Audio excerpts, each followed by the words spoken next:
Am I live? Why does it never look live on my fucking laptop? So I can't tell if I am or not.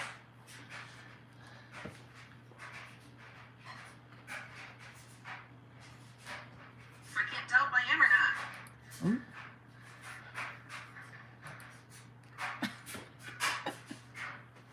Oh, Lord.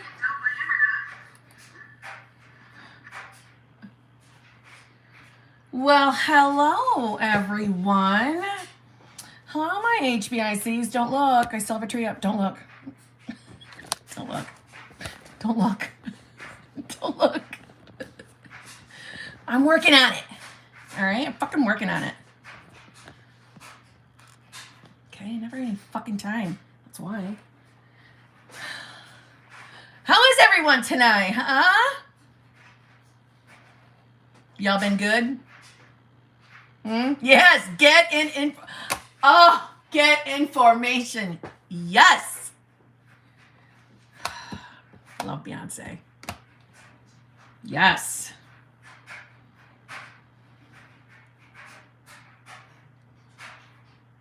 It is Shorty Doo-Wop. It is the worst thing taking it down. It sucks tits. It's so fucking draining. I'm really good at like putting shit up. I just can't be fucked with it when it comes to taking stuff down. My eyes are much better today. Thank God. I was so tired yesterday. They hurt. They're very good today. Amy sent me emails. Okay, Amy, I'll be looking for them emails. Ooh, did you send me the pics and shit? You know what I'm saying? Love it. Okay, let me go to the top, okay? Oh, okay. Hold on. I'm going. Oh, Wishy! Wishy3, thank you very much. Hello.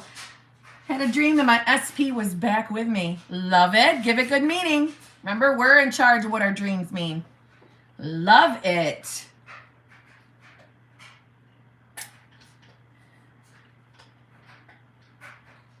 Sincerely, Simone, you really needed this today. Why, girl? What's going on? Ray, this is your first time. Love it. Hello. Oh, hold on. You know what? If I don't address these now, I'll fucking forget them. Hey, Batch. Alice, any affirmations regarding trust issues with SP? Well, I'll give you some, but let me say this. I hope you're working on your self-concept because that's going to fucking help a lot.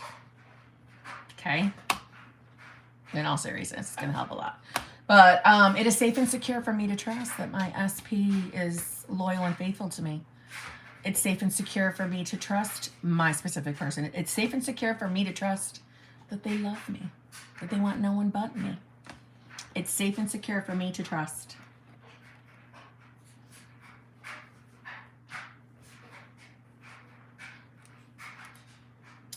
Hannah, thank you. Hi, Kim. I would love to start ongoing coaching with you. Can I send you payment to get started? I wrote you September 28th, but still haven't heard back. That's because I am still in the middle of September. But Hannah G. Wiley, let me write your name down so I won't forget you.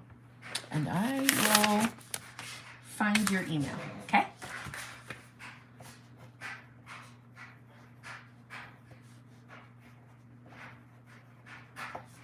And I'll pull your email, okay? Don't everybody start flooding me with that shit, though. You're stressing me out. Okay, I'll pull your email.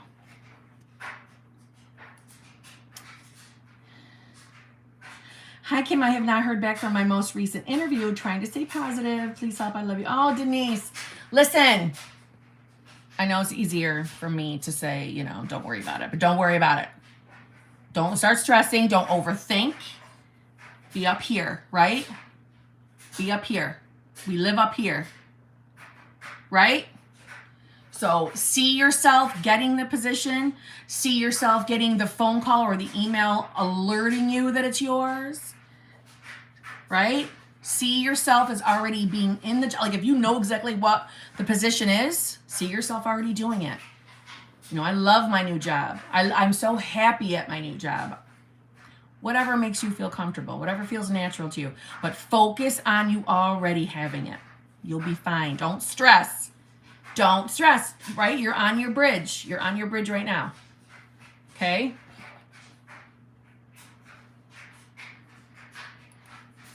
Rob Beers, you're so nice. Thank you very much. Just showing support. You're the bomb.com, Rob.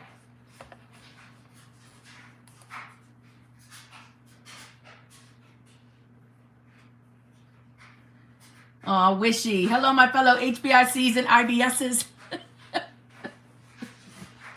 Oh, that's hilarious. Okay. Can you use affirmations for children's attitude? Yes. Yep. Yes, affirm you have the perfect dream job. Love that.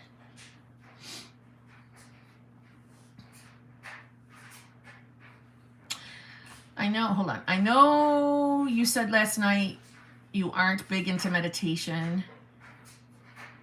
Well, you wrote mediation, but I think you meant meditation. I have trouble with it as well. Is there something you do instead? Truthfully, I legitimately, okay, legit. If I'm prior to it being easy for me to embody the state, so this is all the time prior, because technically that's mostly what I do. I embody state. I try to maintain the state of the woman or man, right? Woman here, who has it all. I will occasionally feel called to script, and I will do so. But prior to that being easy for me, I was scripting. And I manifested more from my scripting than I did from anything else. So maybe I would affirm throughout my day, but most of the time it was scripting. And anybody who tells you you can't do it with scripting can go fuck right off. They don't know what they're talking about. Yes, you can. Done it. But anyway. I'm on fire tonight, can you tell? But yeah, that's pretty much what I did. If I was feeling anxiety over something that was happening in my 3D, I would script to calm myself. I would script to drop the anxiety down. When you are scripting, you are thinking, aren't you? Aren't you focused?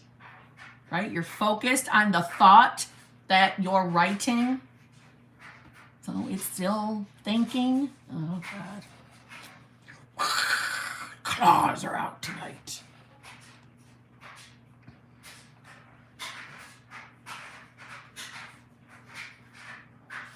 Best self-concept affirmation or phrases. Well, let me say this. It depends on what you're addressing with your self-concept. I mean, generalized, I am beautiful, I am loved, I am desired, I am wanted, I am pursued, I am happy and whole, I am always healthy, I am worthy, I am deserving of any desire. Doesn't have to be just love, right? I'm a badass bitch. I run my world. I run this shit. Everyone wants to be with me. Everyone wants to be friends with me. Everyone loves me. Everyone tells me I'm beautiful. Everyone wants to be my friend.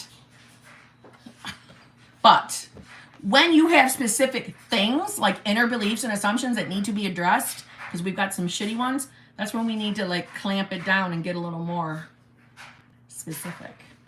Okay?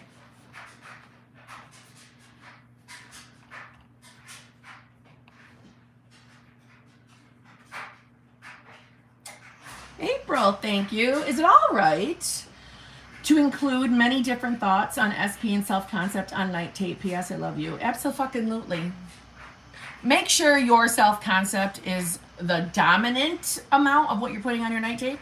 But yes, you can. You can put your SP affirmations on the night tape. I would. You can put anything you want on your night tape. My advice is to make it predominantly self-concept, but absolutely yes. Absolutely yes. And as many as you want. As many affirmations as you want, you may put on your night tape. And it will work.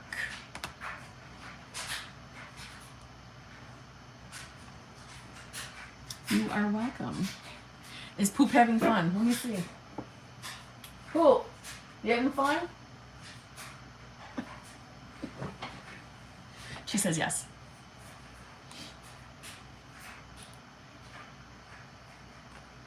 She's right there, Nicole. Okay, can you see her? No, you can. Look at, she's looking too. She's so cute.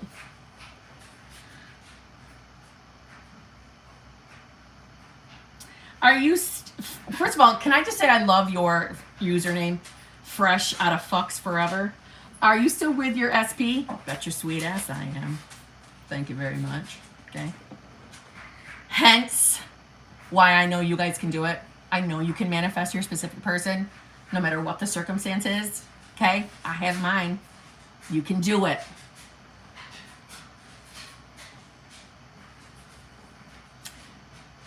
Poop is literally me. Love it. She is a mix between Pitbull, Rottweiler, and I swear there's Boxer in there. Oh, she got her toy. Like, she's like, don't talk to me. Poop's got an attitude problem, you know what I mean? All right, let me get serious here. Hold on a minute. I just remembered everything I put up to be with him, and it made me so emotional. I cried and was mad too. I don't know why I want him back when it was so toxic. Listen, Juanita, let's talk for a minute. Number one, before I even start, we never have to take abuse from anyone, right? So if you experience any abuse or when in an abusive situation with your specific person, we remove ourselves from those scenarios. But yes, it's my washer dryer going. Oh, Nicole. Can you hear the dryer?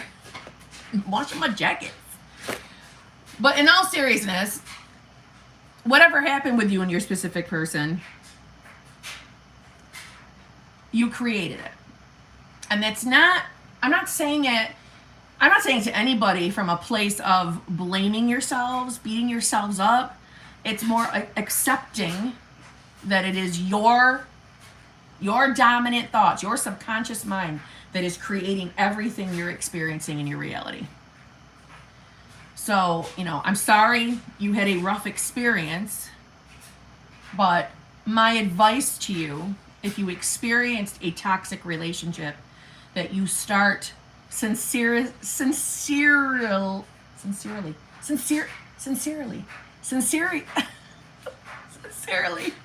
seriously work on your self-concept.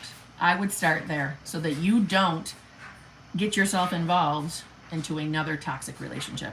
And if it's the fact that you want that particular person back, that's fine, but you still need to work on your self-concept or you're going to run into the same cycle again. Okay?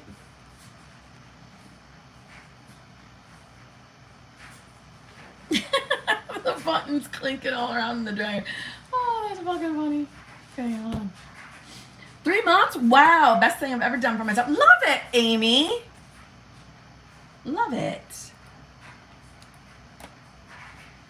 Oh, Hawkeyes, thank you. My affirmation, my SP and I are the couple who has it all. We're the perfect couple that everyone admires. I like that. Ray, thank you. I've been watching your videos and I manifested my SP celebrity to wear black in his last 6 posts as a test because I think he looks sexy in it. Love it, Ray. Love it. There's a little proof that your celebrity gets your thought transmission. All you celebrity manifestors. There you go. Ray did it. Well done, Ray. Congratulations.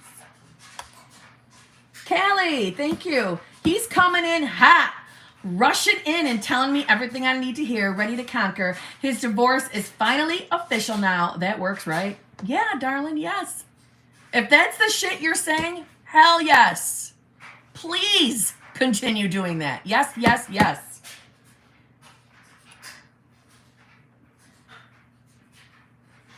If I am having a moment, I focus on my self-concept. Very good. Very good. When in doubt, self-concept it out. Uh-oh. I'm having a hard time talking tonight. It's going to be one of them nights.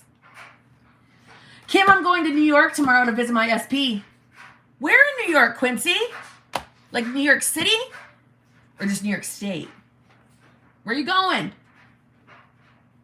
Can we get our SP by Valentine's Day? Yes. Yes. We can be doing whatever the fuck we want. We're limitless beings. Yes, of course.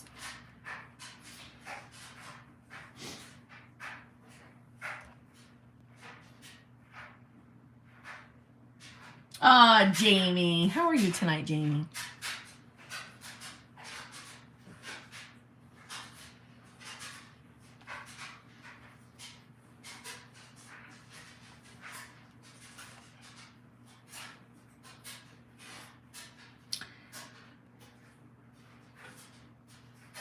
Whoa, whoa, whoa, whoa. Hold on. It's going so fast. Hold on, hold on.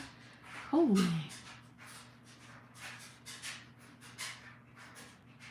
How do you deal with anxiety while affirming? Well, first let me ask you this. Are you having anxiety in regards to the exact manifestation, or do you have overall generalized anxiety? Let me just get the answer to that so I can move on. But let me just say this. If you're talking about having anxiety in regards to what you're trying to manifest, I too used to have that. I used to also have anxiety.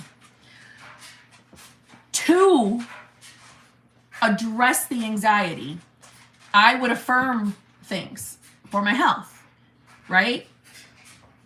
Every single cell, every single part, every single organ, every single fiber of my being is 100% healthy and perfect. And I literally would affirm that I am anxiety free. Okay, so that's if you're talking about having overall anxiety. If you're having anxiety in regards to the exact manifestation, in those moments, I would start to script. Because scripting would help calm me down. All right, so just for what you're manifesting. That's when I would do something, like I said, like if you're into the writing, sit down and script and just mind dump what's on your mind. Hold on. What are you doing? Oh, okay. I heard her ripping something. She's ripping her own toy. I would script. I would script in those moments, right? Or affirm. Like, what is it that you're feeling anxiety about when it comes to your manifestation? So then because it's my favorite, I would say things like, it is safe and secure for me to trust. And then attach what it is that you're feeling anxiety about towards the end of it. Okay? Speaking of which, all right, now I have to send a text to my SB right now. So I'm coming back. If this disconnects me, I'll be right back. But remember, I think we tried this before, and I come right back live, okay? So I'll be right back. But I got to get out of the app for a minute. I got to tell my boo good night, It's all done. Did it work? Did it work? Am I back? I think I'm back. Okay.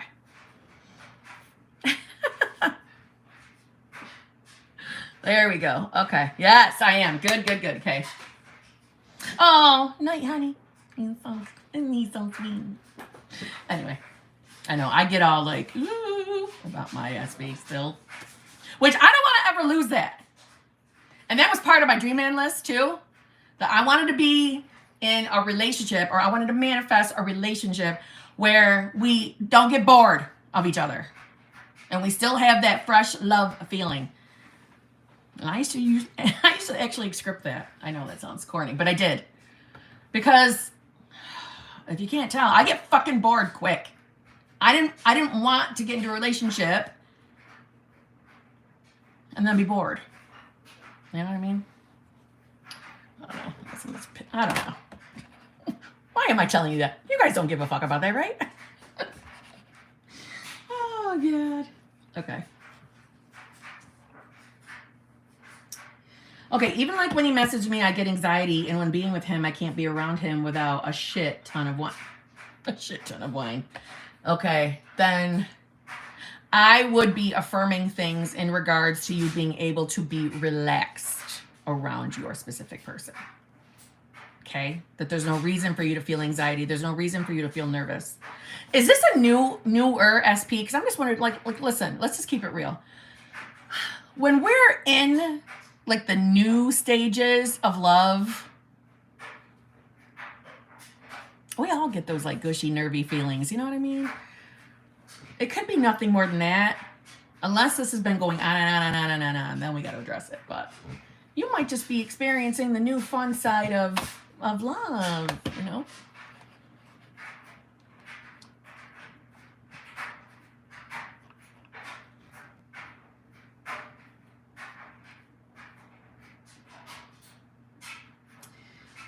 That's so sweet. Thanks, Erica.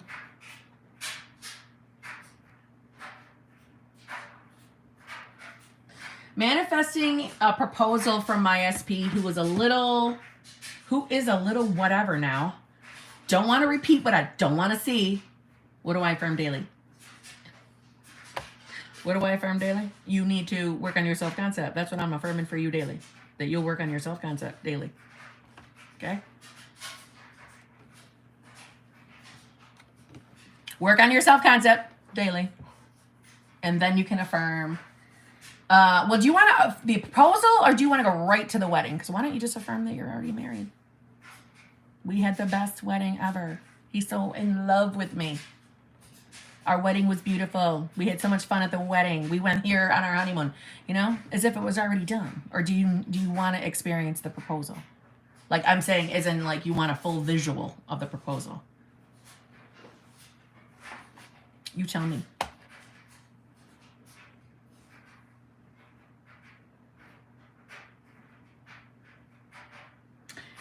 Jamie, that was phenomenal. Also realize that the feeling of anxiety and excitement are the same. It's just what we label it. And it's so fucking true. So true.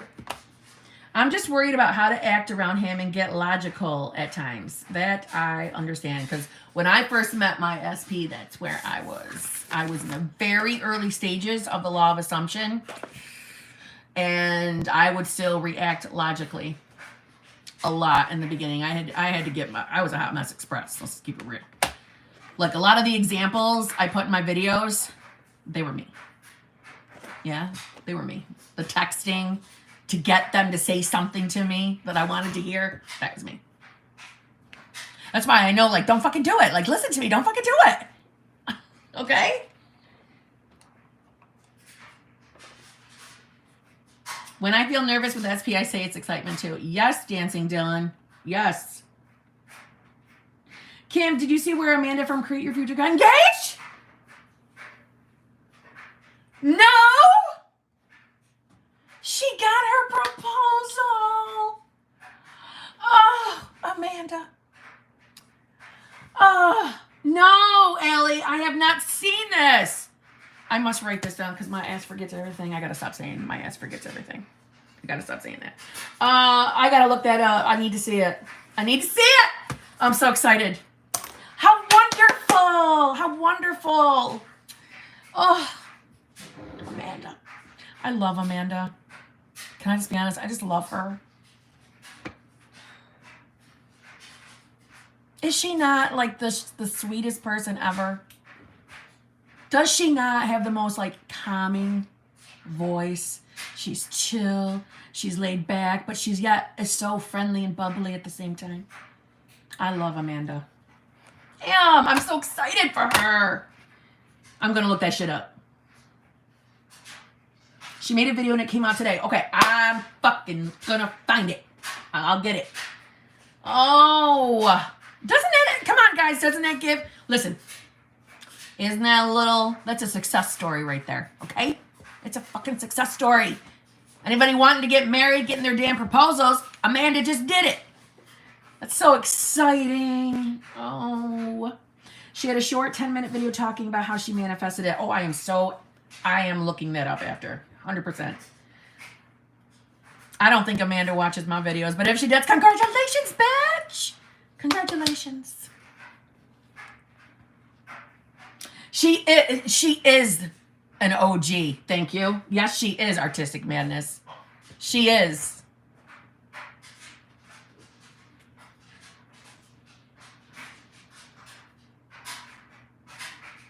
Oh, I got the excitement butterflies for her. I'm so excited.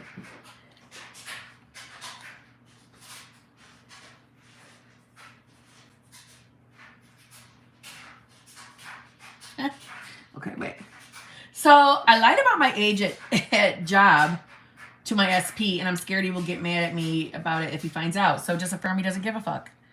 Or revise that you never were dishonest. Revise it as if it didn't happen. I would revise it. If it's fucking stressing you out that bad, honey, revise. Or just affirm and start seeing your SP as someone who doesn't give a fuck. They'll think it's funny. Dude, I listen, I'm keeping it real. I used to fucking affirm that my SP loves it when I'm cuckoo for Cocoa Puffs. Loves it when I act crazy. Right? To put up with the fucking meltdowns that I used to have in the first few months of our fucking relationship. Yeah? So, he put up with me. Lanny, thank you very much, Lanny. Lanny. How much would you script? Would you script the same scene? This is me 100% keeping it real. I would script anything that came to my mind. Meaning, I didn't always script scenes. I would script my affirmations. And I can't fucking talk tonight. I didn't limit myself to just affirmations. If I felt like I wanted to script a scene, I would.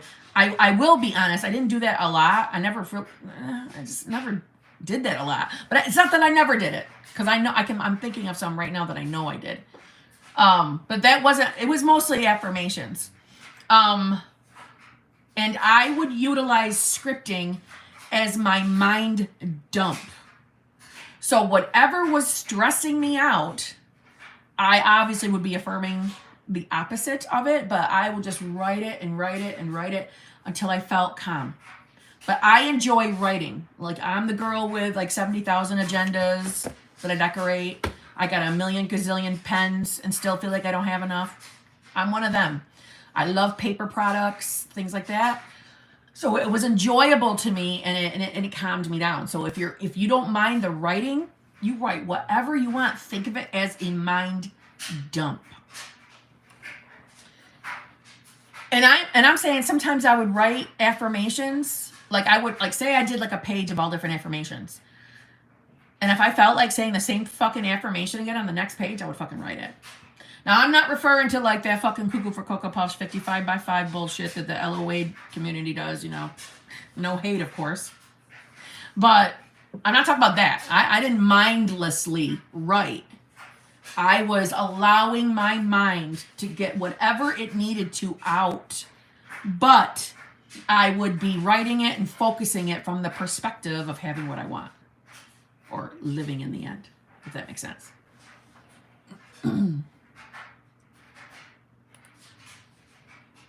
Sarah, thank you for being so kind. Thank you, Sarah. Thank you for being so fucking kind. You didn't have to fucking super chat me that to say that. I think don't waste your money. Thank you very much. You're so sweet. I'm still convinced you're that fucking popular TikToker. I know you're not, but you look just like her. Gorgeous. Kim is my soul sister when it comes to pens and notebooks. Fuck yes.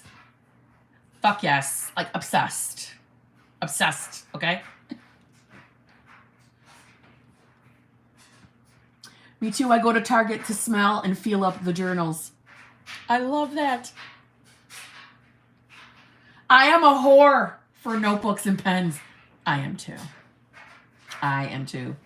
And one of our lovely fellow HBICs here, I don't know if I should say her name in case she still works at the place. I don't want to get her in trouble. But one of our fellow HBICs was very kind to me and sent me a plethora of pens. But I think she still works there, and I don't want to get her in trouble, so I won't say her name. But a fuck ton. Let me just say I don't need pens for like years. Squeed out, thank you very much. Been broken up for 7 months, and 3P is in the picture. Total no contact. SP said he would never talk to me again. Do we honestly give a fuck what he says? No. Need some encouragement. You've become my favorite coach. Wish I found you sooner. Oh, thank you very much. Okay, listen. Everything that you just wrote is some fucking circumstances, honey. Just circumstances.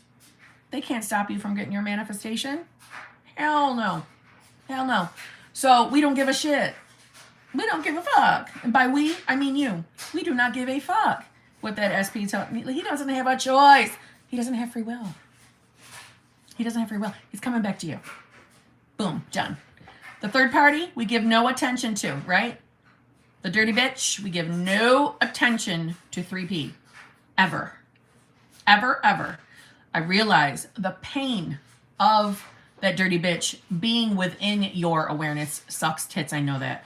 But the less you give that attention, the quicker it's going to fade on out. Seriously. So you begin working on that self-concept. I am chosen. I am always the one wanted.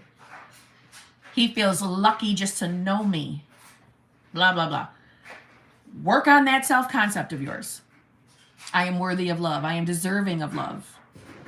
It is safe and secure for me to trust that the law of assumption is always working for me.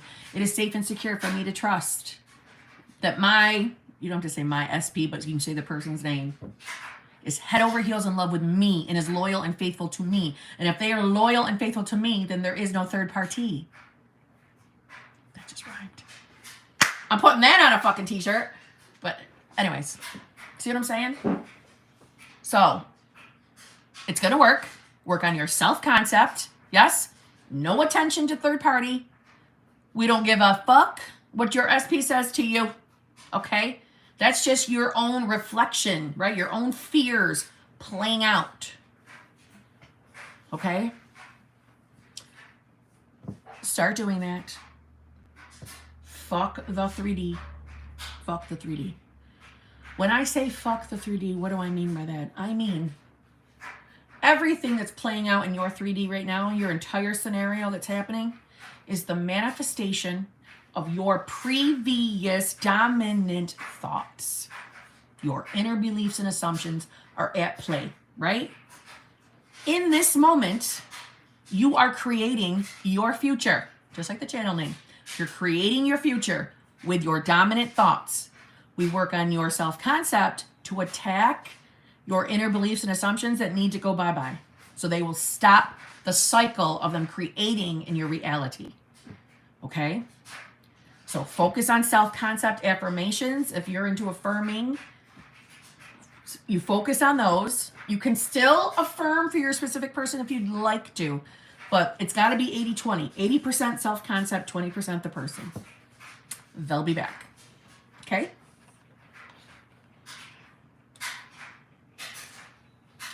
April 8th, thank you very much. Kim, it's just messy April from... Oh, April! Hey, bitch. How's it going? Thank you. Okay.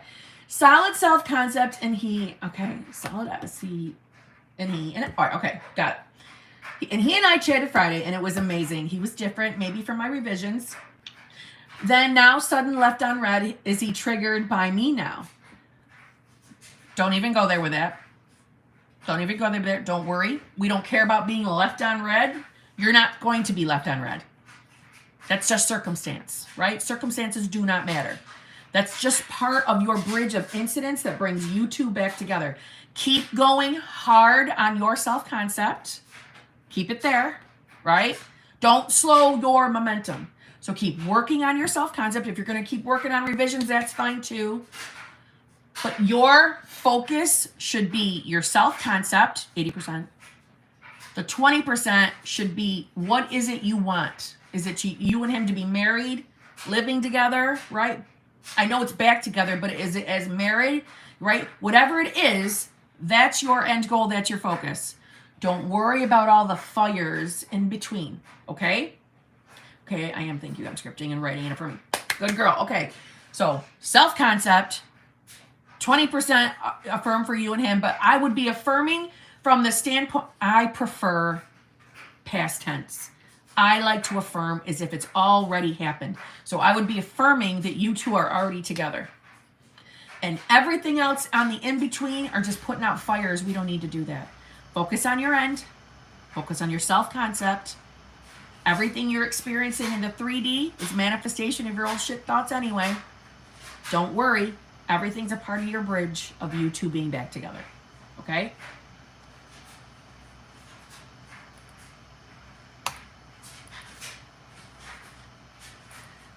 Okay, hold on. I know I missed some, so I'm coming for you. I'm finding you.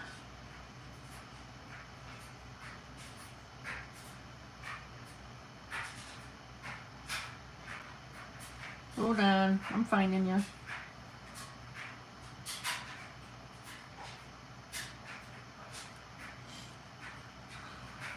right, hold on. Okay, Allie.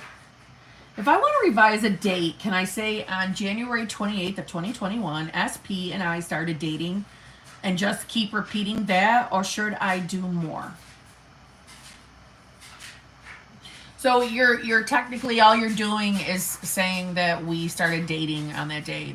You're replacing that day with that memory. Well, I don't see why not. I try not to think limited, right? I like to be limitless, so just give me a minute.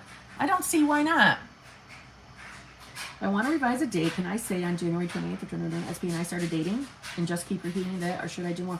Here's my only question to you, though, is if something happened on the 28th, on that January 28th of 2021, if there's something that happened, that's the day it went so bad and I wanted to change it. Okay, let me just say it like this.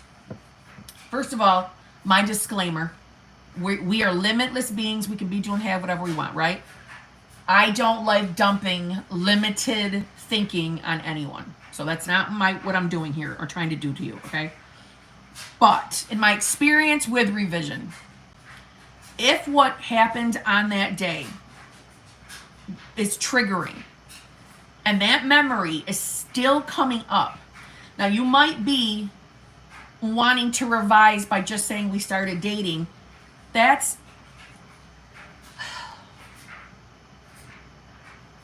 There's a part of you that wants to say, listen, it's your revision, you can do what you want. But if there is something that is persistently on your mind about that day, I would probably give more detail to replace fully the memory.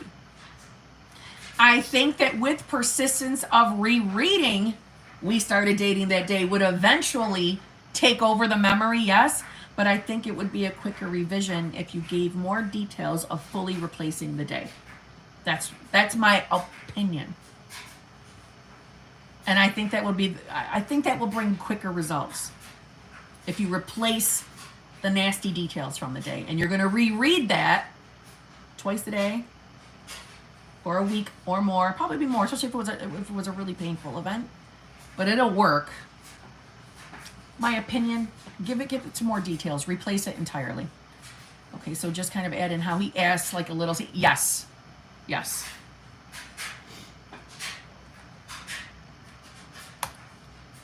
Ray, I was scripting my affirmations and one said my mom loves my SP for me. She wants us to get married. That same night, she randomly told me she was excited for me to get married. I can't wait. Oh, yeah, that was BBI. Yes, Ray. Yes. I love that. Yes, that was BBL.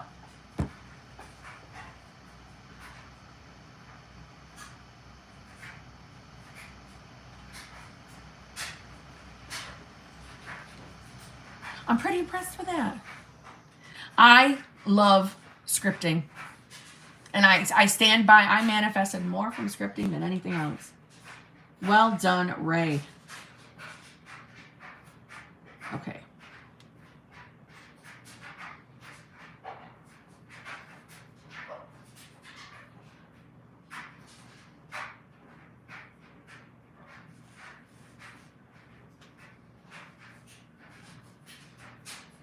Aaron. Hi, Kim. Is it bad I want to manifest getting fired? Aaron, is everyone you pushed out right now? Is it bad I want to manifest? Is Brianne here? Oh, Brianne, are you here? Is it bad I want to manifest getting fired from my current job? When in my head I work somewhere else. Have a blessed day. No, I don't think it's bad. I don't think it's bad at all. It's your reality and you can manifest whatever you desire. So no.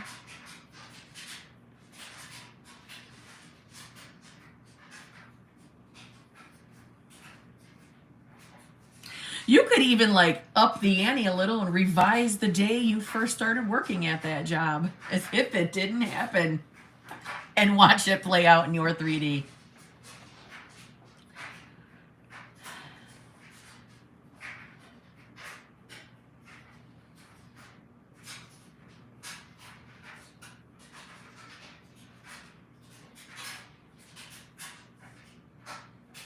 But I just want to say this. I mean, other than I think it's hilarious that you want to manifest getting fired. You're actually the first person to ever ask me that question. But if it's just because you want to be at the new job, you can just affirm to be at that new job. It's going to play out for you unless you just want the pleasurable experience of being terminated, which is hilarious to me. So you can do whatever you want. But let me just say this. If the end goal is just because you want to be working somewhere else, it's kind of like worrying about dumb shit. That's just going to naturally play out anyway. See what I'm saying? When you manifest yourself at another job, you don't have to worry about the how. And that's you controlling the how. Unless you just want the experience of being fired, which I secretly hope that's what you're wishing for, because that is hilarious to me. Okay?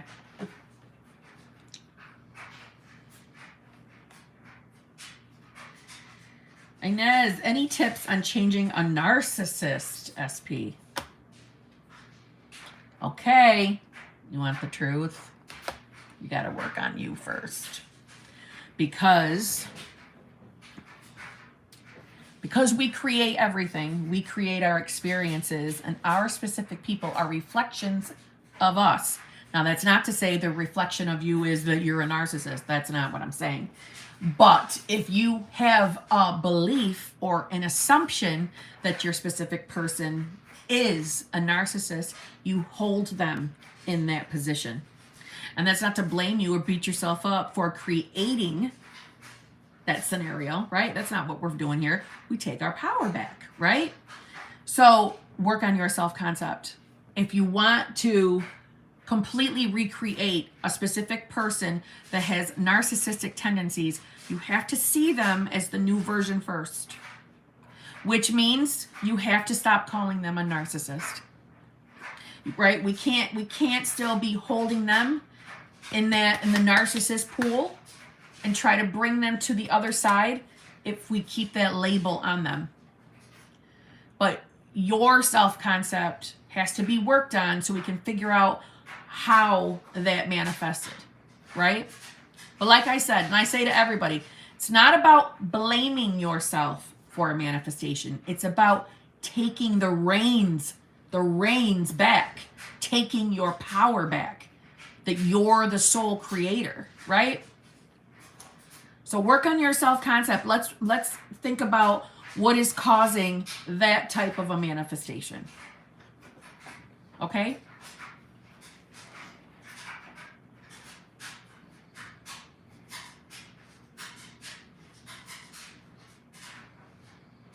Okay, hold on here. Wishy, struggling with him possibly having a 3P. I always go, no, he's so mine when that thought comes up, but better way to battle it than just affirmations. Okay. So let's like this. I don't want you to be in fear of your individual thoughts. It is dominant thoughts that manifest, or the state you are in. Okay. So just because you have a thought about a third party doesn't mean that's instantly going to manifest. So you don't have to live in fear of that, first of all. What I would do is I would sit alone with yourself. So it's quiet, right? Quiet time where you can just hear your thoughts. And sit and think about your specific person in general. And other than third party type of thoughts, what other thoughts are coming up about that person? And jot them down. Because what we want to do is start looking at what is the inner belief, what is the assumption that is at play in your reality. Okay? Having one-off fearful thoughts doesn't mean they're going to manifest. So I'm trying to say to you is if you sit with yourself and you really pay attention to where your thoughts are going, and if we can identify them and start addressing them through affirmations, right? Because it's the repetition that does the reprogramming. We may find out you have a different inner belief at play altogether that doesn't have to instantly manifest a third party. You see what I'm saying?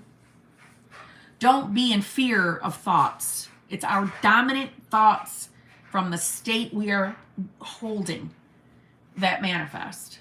So don't stress it. But that's what I would do. When you're having thoughts that you are, like, if they're really, really bothering you when they're coming up, I would take the time to sincerely pay attention. I don't want you to think you have to flip every fucking thought that comes in your mind. You're not going to be able to do that. We have 70 fucking plus thousand thoughts a day, or 60,000 plus thoughts a day. You're not going to be able to flip every thought, right?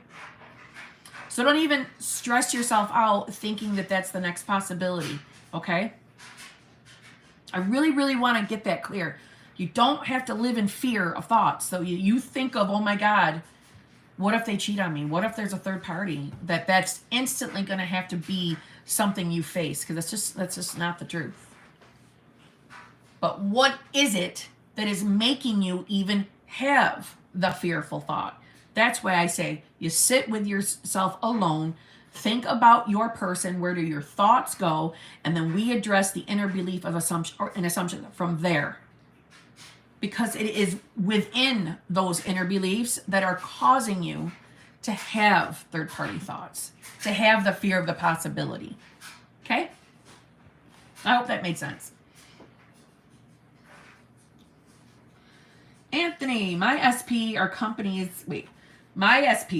companies in trying to sell too. Fastest way to get sales. Massive sales. Well, why don't, Anthony, this is what I would do. If you're a visualizer or an affirmer, I like to do past tense. If you're a visualizer, I would be visualizing yourself either collecting all that cash from the sales, looking at something that indicates all the sales you've had, right? A visual of you seeing it all, maybe seeing it on a dock on your laptop. You see what I mean? You could see yourself depositing all the money from your sales. That's for visuals. But affirming, I would be affirming things in past tense, like I am the top salesman of whatever your job is. I make whatever the dollar amount it is that means to you that you're the top, you are a visualizer. Okay. So then I would have visuals of myself either looking at your paycheck or something that indicates the sales within your career. And I would see myself like, holy shit, I did this. Holy shit, every month I made this. Look at all the sales I have. Look how I'm the top salesman. I'm the best. There's no one better than me here. I am the best. I'm the number one. Talk about yourself in that fashion. And see yourself putting the money away, getting the money, looking on the computer, seeing the sales come in. Visualize yourself getting the emails, the phone calls, like in the midst of it, right? And then you walk around with the mindset. The same thing applies, even though your specific person is companies and business people. Guess what? Still work on your self-concept, right? I'm the best at what I do. No one's better than me. I'm the top dog here. It's my fucking reality. I'm the boss. Not necessarily, you don't have to do shit all day long. You don't. But if your mind and your thoughts around that subject start going shitty, like you start worrying, time to start talking to yourself again. Fuck that. I don't got to worry about anything. This is my reality. I'm the best of the best, right? There's 1 billion plus people out in this world. There's plenty of people that need to buy shit from me. Think with that fucking mentality to talk yourself off the ledge when you're starting to worry. That's all. But work on your self-concept so that you begin embodying the state of the man who has it all. And to you, having it all could mean that, like, sales is so easy for you. You're the best of the best. See yourself as the top dog. wherever it is you work. But embody the state of knowing I'm it. There's nobody better than me. There's nobody better than me. Everyone wants to buy shit from me. That type of an attitude. It'll work.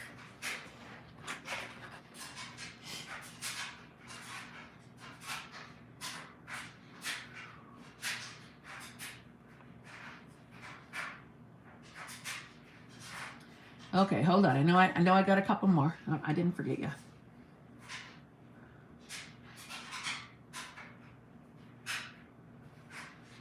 Okay. Lanny, I think. Yep, Lanny. Thank you. What do you do when you feel like you aren't doing enough? You remind yourself in those fucking moments. You do not have to be perfect to manifest. If you find that you are consistently asking that type of a question about yourself, right? If you constantly are in a state of, I need to do more. This isn't working, I need to do more. Honest to God, it's more self-concept work at play. Work on your self-concept a little bit more. And don't be shut down to the idea that maybe you are doing enough. Maybe some of the things that you've worked on before, meaning other affirmations, other techniques, other things you've done that you thought weren't working, maybe don't be shut down to it, that maybe they were working, still can work, still are at play. It's your reality. You can be, do, and have whatever you want. Sometimes we get too attached to the 3D and what we see in front of us, right? What's in front of us today is the manifestation of our old thoughts, our old dominant thoughts. So how people are showing up for us today doesn't mean shit. You can accept what's happening in your 3D today if you'd like to, if you want. I know that's the big thing. Coach is saying you can accept, you need to accept what's happening in the 3D. You must accept it. Well, accept it. But why let it intimidate us into thinking we have to fucking worry that it's here? We don't. It's old news. It's an indicator of where your mind was at another time. So today, you work on your self-concept. Hardcore self-concept. Hardcore self-concept. If you need to do anything more, it's self-concept. No, you don't have to be perfect to manifest. If your mind is focused on the end goal, whatever that may be, if it's on the end goal and you work on your self-concept, your 3D has got to produce what you've been focused on, period. More than likely, the focus has been on the worrying of not being able to manifest it. Worrying that it's not going to be able to be here. You're not going to experience it. That's probably dominantly where your mind's been. You don't need to do more. Work on your self-concept. Focus there. And know that no matter what, everyone has to reflect that self-concept. So if you know that you're nervous and you're anxious a lot, most of the time, and you're doubting yourself and you're doubting what's happening in the 3D, meaning the work you're doing isn't fucking working. That's what you're, right? That's where your mindset is. That's where self-concept is going to fucking save you from that.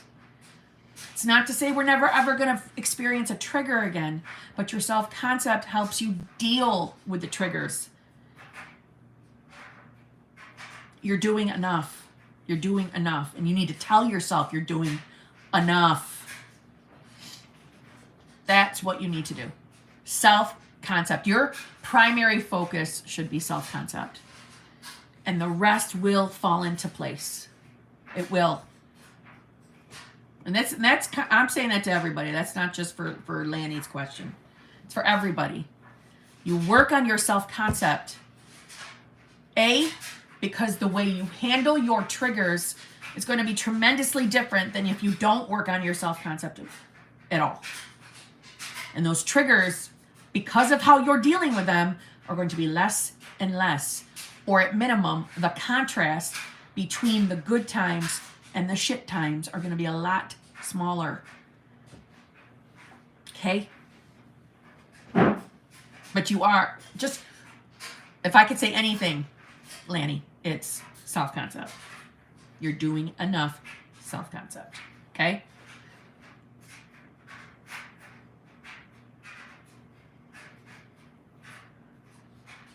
Nicole Meyer, how do you recommend I manifest a less stressful and better paying job and also my SP at the same time? Well, Nicole Meyer, what's your manifestation game? Are you a visualizer? Are you an affirmer? What is it that you do? Yes, self-concept, self-concept, self-concept. That's right, Heidi. You want to know the truth? Let me just say something off topic to Nicole. Hold on. You want to know the truth? As far as manifestation goes, it's your fucking self-concept. Fuck the 3D. Circumstances don't matter. And give everything a good meaning, and your shit's gonna show up. That's really it. If we could summarize it, that's it. Truthfully. So, Nicole. Let me look back, because I know you just answered me. You do both. Okay. So for visuals, I would be, like, if you already have an idea of what that job is, okay? If you already have an idea of what the ideal new job is that you would like, see yourself in it already, like in past tense, as if you already have the job. So see yourself in it. And see yourself as a happy. So I should be extra focused on my self-concept. Yes. Everybody should. That's everybody's answer. Okay, you don't have an idea. Okay, work on your self-concept. Talk about already having the job. Hold on. I realize you don't know what the job is, but just say, like, affirmations-wise, you know, I love my new job. I'm so happy at my new job. It is such a non-stressful environment.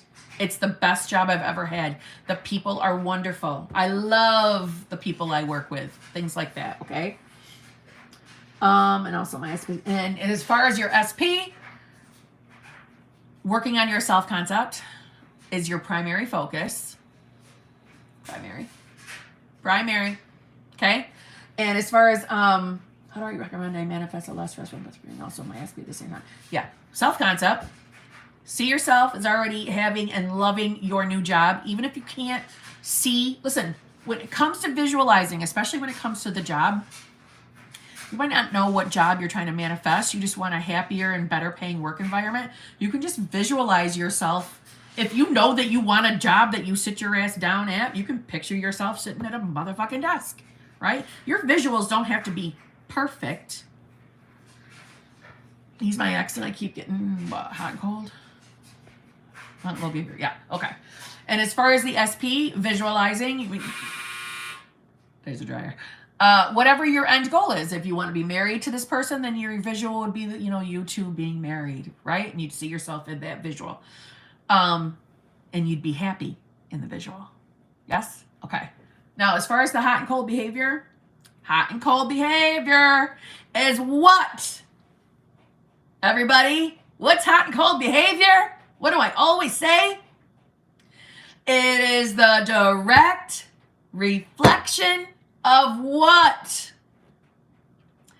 Your hot and cold, wishy-washy motherfucking thoughts. Yes. Yes, Heidi. It is. Nicole, if you are getting hot and cold bullshit from your specific fucking person, you are in medical emergency mode for your self-concept. Okay? You work on that. You stay persistent and consistent. Okay? And then your 3D will level out. The triggers will get smaller and smaller. The way you react to them will get smaller and smaller. And you'll get more and more hot behavior. Okay? That's how you do it.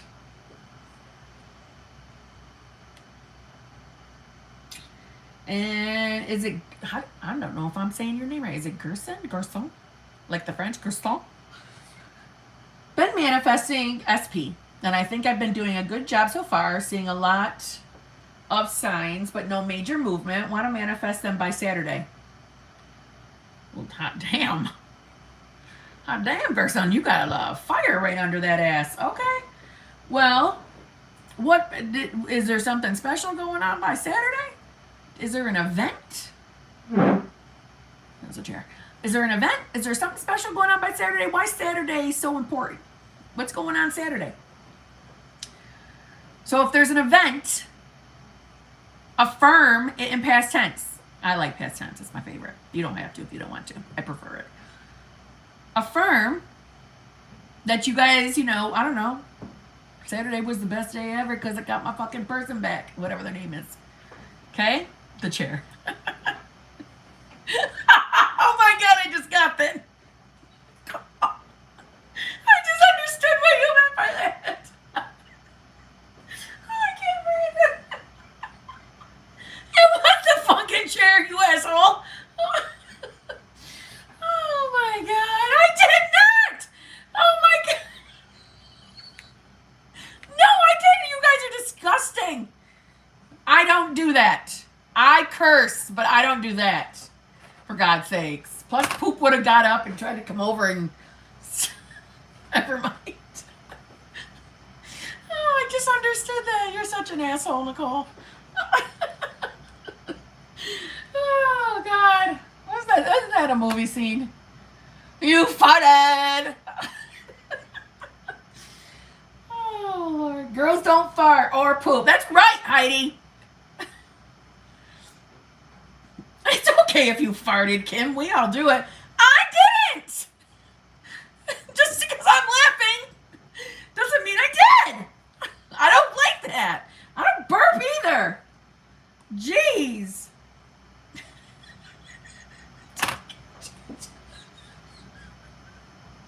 Oh my God.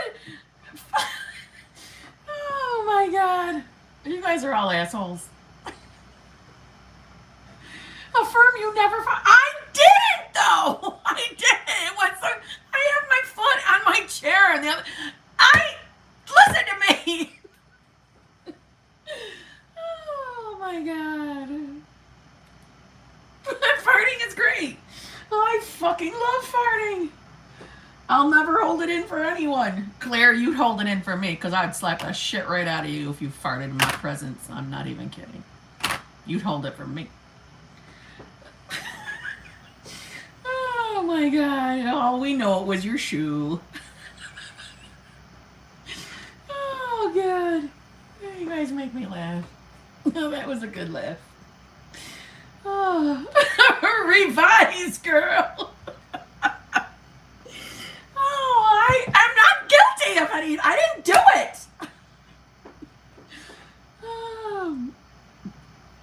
Oh, that's so funny. Kim, help us 3D shitfuckers, please. Kim is gatekeeping on those IBS affirmations. What's Poop doing? She passed out. Oh, see? See? She's passed out.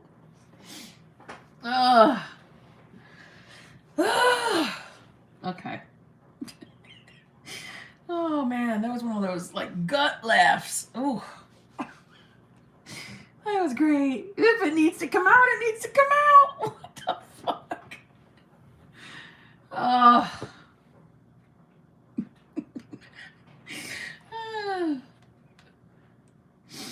took the dog potty and come back to a fur break. Christina, they're accusing me of something I didn't do. Okay? I am fucking innocent. Fucking Nicole started this shit. It was just a purge. I didn't do anything. You fuckers. Ugh.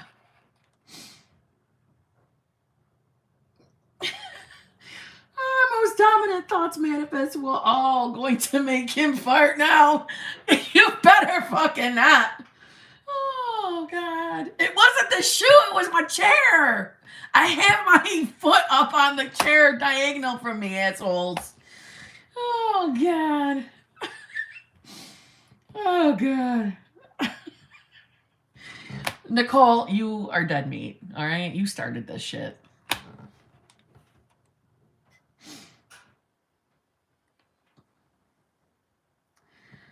Oh, that was fucking funny.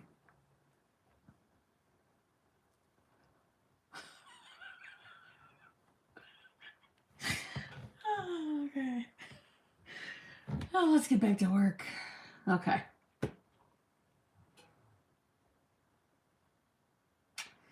MCG. What do you think about recording my revision scripting and listening to it at night? I say yes, MCG. MCG, I'm looking at Claire Dolly's fucking emojis. Yes, MCG, I think it would be wonderful for you to do that. Yes. I wish I had put that in my revision video, to be honest with you. I forgot it. I had 2 or 3 coaching clients that were working on revision, and we had them put their revision whatever in their night track. All 3 got movement. Now, they were still continuing to doing the twice a day reading of the revision as well. So I just want to put that as a disclaimer. They were still reading their revision twice a day, but they added it to their night affirmations, and all 3 got movement and other, what I would say, like wackadoodle in a good way, wackadoodle catching up the 3D from the revision.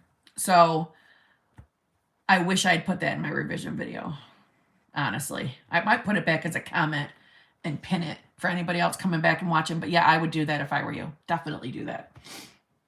All right, fuck faces, stop fucking talking. We're all done with the farting shit, okay?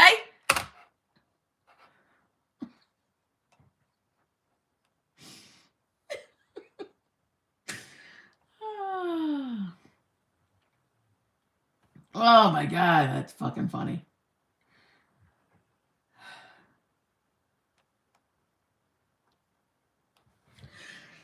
Jay Renee, any tips on large amounts of money? I'm going for $1 million or more and working very heavily on self-concept every day, the most, so I can keep the vibe high. My tips is don't try to control how the money comes in. Affirm for whatever dollar amount. So if you want million or more, like multi-million, affirm that you are a multi-millionaire, right? Listen, I'm sorry. I'm laughing. I'm not laughing at you. I'm laughing at these motherfuckers with their stupid fucking farting comments that keep going across my screen. I can't concentrate. Sarah, I expected you to be on my side, Sarah says she. I'm telling you. I did not fart. I don't. Oh, you guys are such assholes. But yet, Jay Renee, I would be affirming in past tense.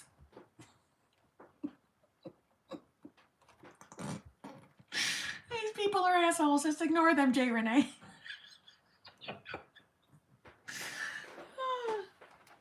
Don't try to control the how as to how you get your manifestation, though, because it took me a year to manifest my large sum of money because I could not get my head away from the how.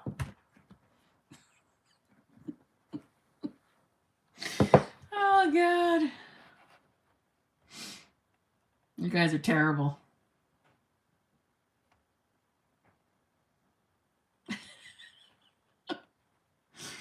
Oh.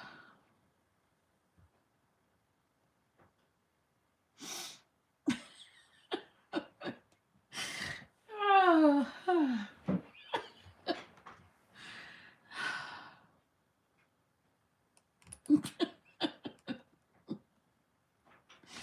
Oh, God. God. That's so fucking funny.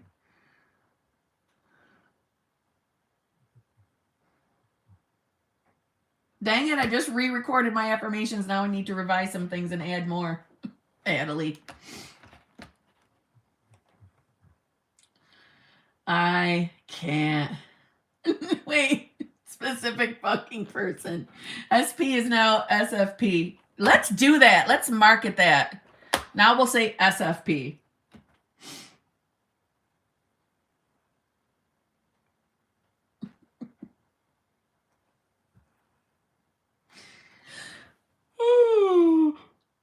Oh, fuck, now I'm tired. That was a good laugh.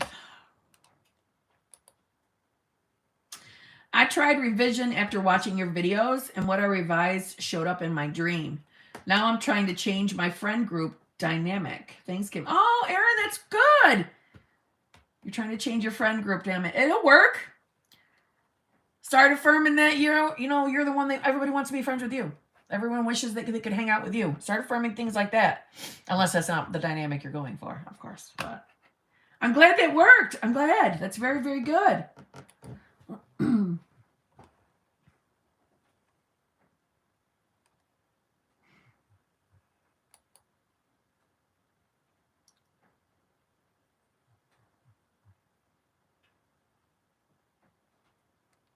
Oh, for fuck's sake. Okay. Wait, what? What are you talking about, Amy?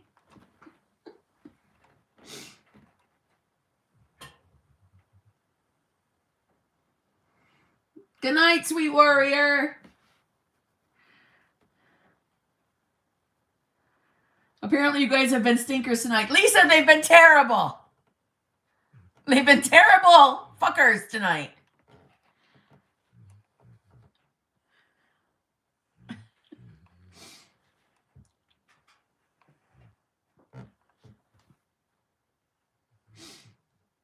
Nicole was the stinker tonight. Nicole was the shit starter, Lisa.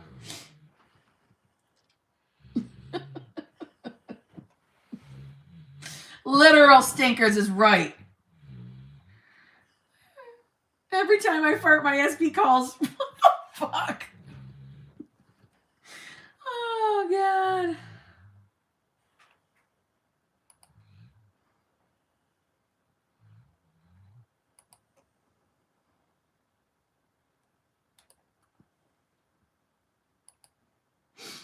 Wait. What did that just say? Hold on. Oh, God, hold on. If we are assholes, are we head bitch assholes? Yeah. Tonight you are. Now we got poop snoring. That's right. No! Shirley, I did not. These fuckers. No, Nicole started it, and everybody else jumped on the bandwagon like a bunch of fucking turds.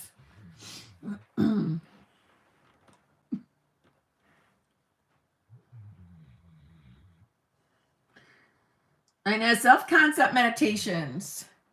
Subliminals, or just recording your own affirmations and revisions and listen all night long. Self-concept meditations. Subliminals, or just recording. I would record your own. Inez, record your own. Record your own affirmations and revisions and listen while you sleep. Yes.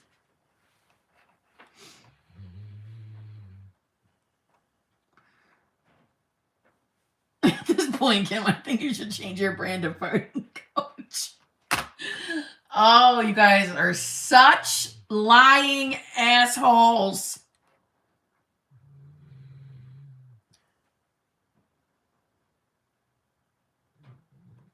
Kim always cheer farts and blames on Nicole. You were my favorite, but not anymore. You're dead to me.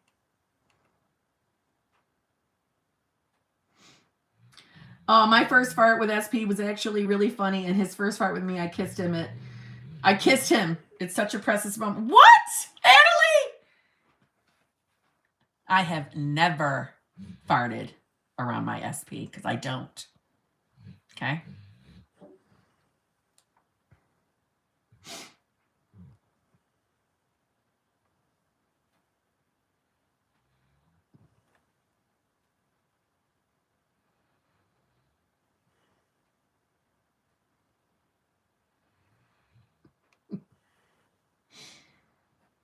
Kim, can you discuss what your thought process is during the day when you are manifesting? Yes. I'm wondering if you would like perspective as to before I was just, I embody the state. I mean, that's the truth. That's mostly me. If I fall out of the state, which you know when you're out of the state, judging by how you're reacting and interacting with your 3D. But meaning when I get up in the morning, I choose to embody the state. And it's not like I have to get up and actually make a conscious decision. I wake up in it. Okay? But your affirmations, you're working on your self-concept, your visualizations, they're leading you to naturally embodying the state. Okay? I just want to put that out there. But before I was doing that, and I was still on, I'm about to time out every one of these bitches. Okay? I'm going to remove all their fucking, what is it? I'm going to start. I'm going to fucking block Nicole and putting her in time fucking out. All right? I'm going to fucking take the wrenches away. I'm over it, really. Me too, Angela. Me fucking too.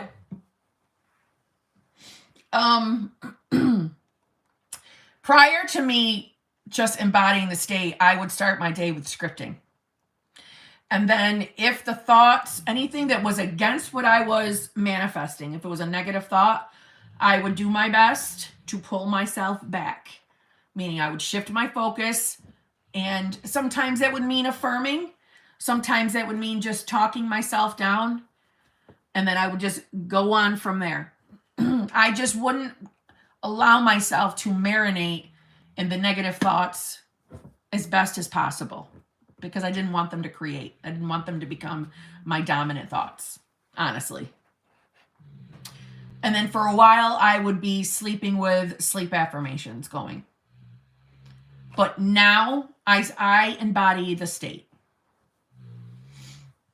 So if something's bothering me in the 3D, you know what state you're in, judging by how it's triggering you.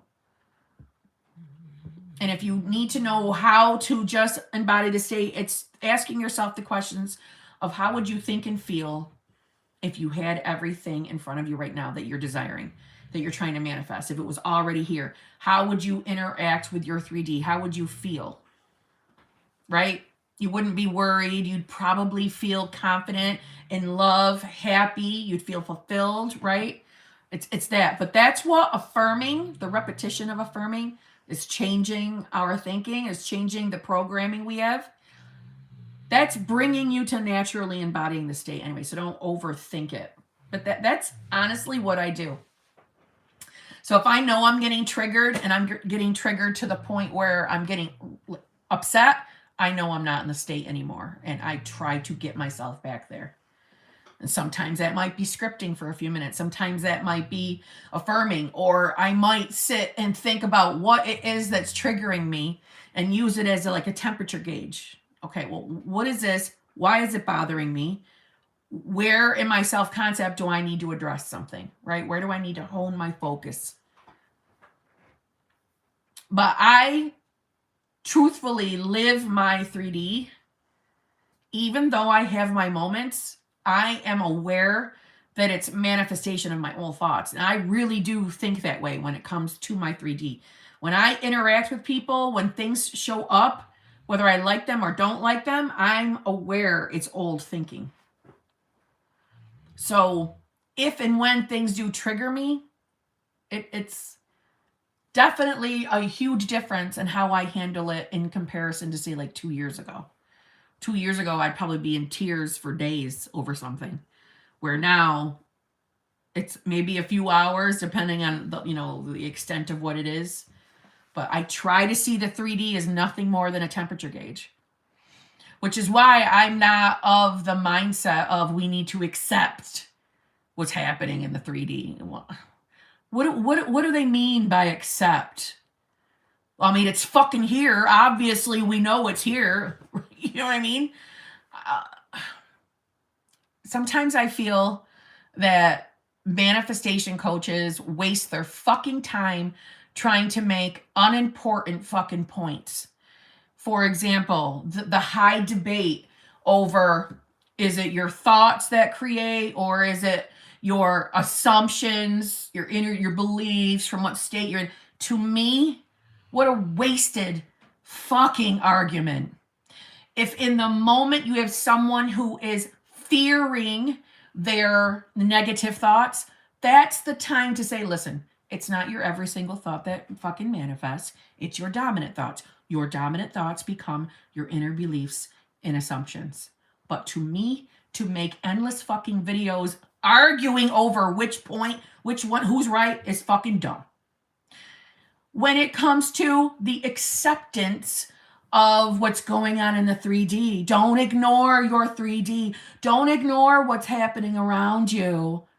You need to accept it. What a fucking worthless point to make. I'm sorry, it is. What a waste of fucking time.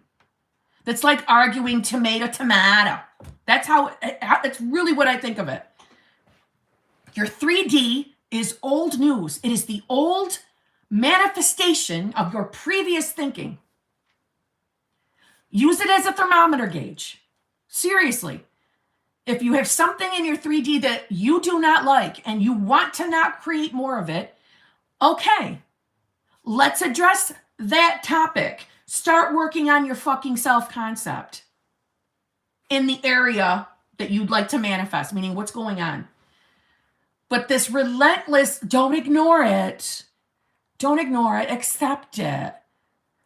What are you fucking talking about? I don't have to accept shit. I know it's here. I know I don't like it. I want to not create more of it. I'm going to use it as a temperature gauge, and then that's it. I don't need to marinate in anything else. So to me, arguing for the sake of, no, you should tell people to accept it, not to ignore it. Fuck off. Tomato. No, you don't need to be upset about what's happening in your 3D. It's old fucking news. What you need to do is put your fucking focus on what you want to manifest. Oh man, that kind of stuff gets me. It's wasted time trying to make you look like the standout. And no, you're trying to help people fucking manifest.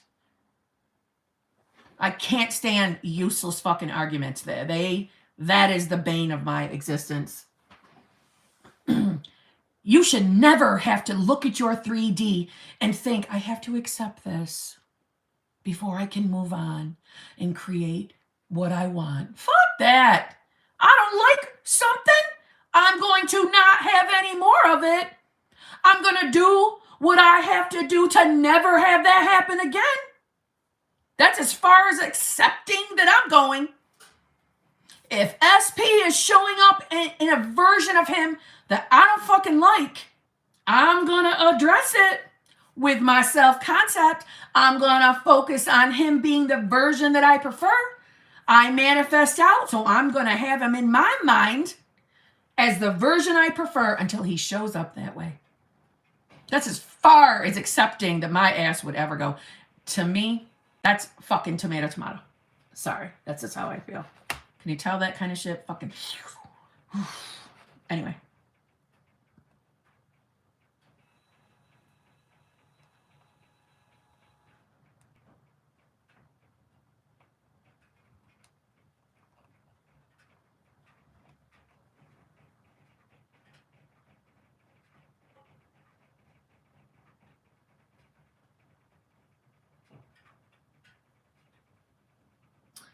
Butterfly. Hey, Kim, I manifested my fave team to win 4 times in a row by affirming on the day they played. Affirming for them to win the Super Bowl next. Awesome, Butterfly. Well done. Well done.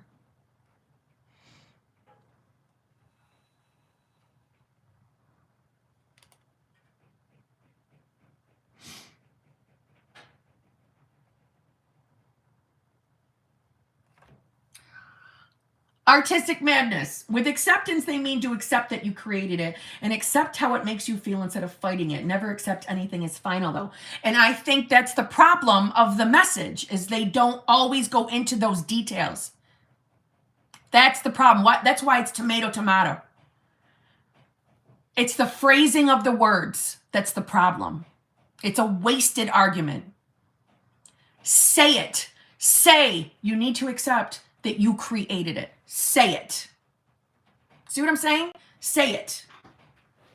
So I'm sorry. It's a wasted argument. It is.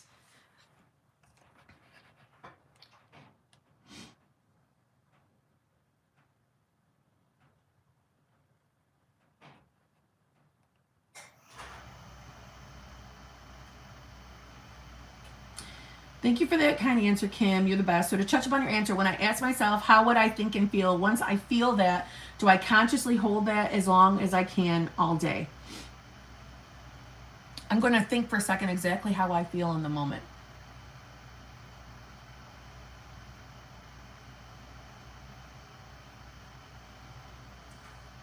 When I embody the state, when I am in it, I would say this. You would think about how you would think and feel, right? Now you have that. You understand what that means. So you have that feeling. You're centering on it. And from there comes a peace with it where you realize that you have nothing to worry about when it comes to your 3D. Meaning, if you don't like what's here in the 3D right now, you know that it cannot stop you from manifesting and getting your desires. Okay? You know that your desires are already created. There's a peace in it. There's a peace in it. That's when you know you're in the state. That there's a calmness. It won't feel like you have to hold the feeling all day. It's normal to fall back out of the state, especially when you're first starting it. Right? It's normal to go back and forth. So yes, each time to get yourself back in, you rethink to yourself, how would I think and feel? And try to get your mind back to that place. But don't worry like it's going to be this like mental task to hold it all day long. There's going to be like a calmness that comes to it once you're in the state of the man or the woman or man who has it all.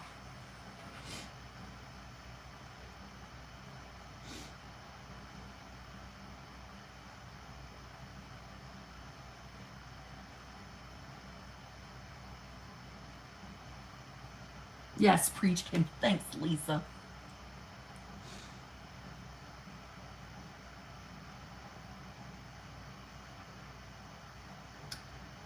Thank you so much, Kim, for the sincere answers. When I get my business up and running, I promise I will give you a massive donation to remind you of how much you helped me. You don't need to give me the massive donation. Your thank you is enough, sir. Okay?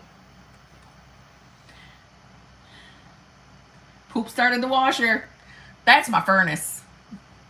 What you hear right now, that's the furnace. I got the door open to it.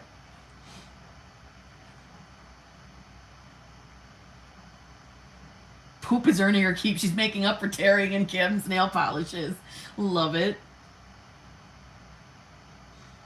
Yes, first Kim Velez live, now Kimberly live. Woo! Oh, was Kim Velez live too? That's cool. I like her stuff.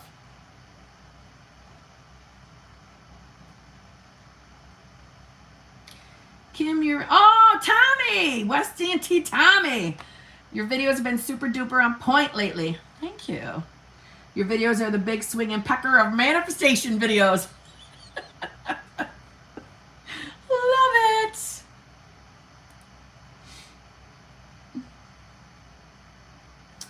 I also realize that over affirming causes me to stress and gets me out of the state. Yeah, then you don't need to. This affirming 24/7 shit, you don't need to do. You don't. And if it starts to feel overwhelming, you fucking take a break. Don't stress yourself out. LOL, I swear I never hear your washer or furnace. Right? You don't, Michelle? I guess it's because I'm right next to it, so that's why it feels like it's so loud.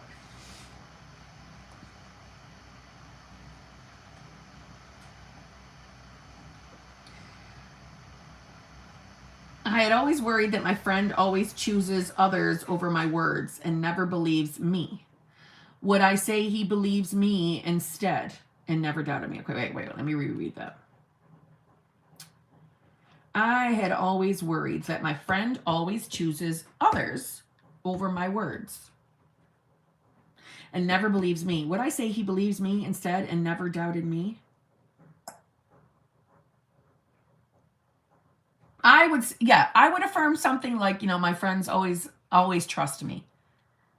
My friends always treat me with respect too. My friends always choose me first. They believe everything I say. But if you have a certain incident that happened that's bothering you, I would revise that shit. When reconnecting with SP, do we just play it cool and stay focused on the end? Yes. If we are revising two different stories with the same person, do you think we should take like a mini break in between reading the new stories? If we were revising two different stories with the same person, do you think we should take like a mini break in between reading the new stories? I hope it does make sense. And no, I don't think so. I know someone who's doing a plethora all at one time. So no, you don't need to.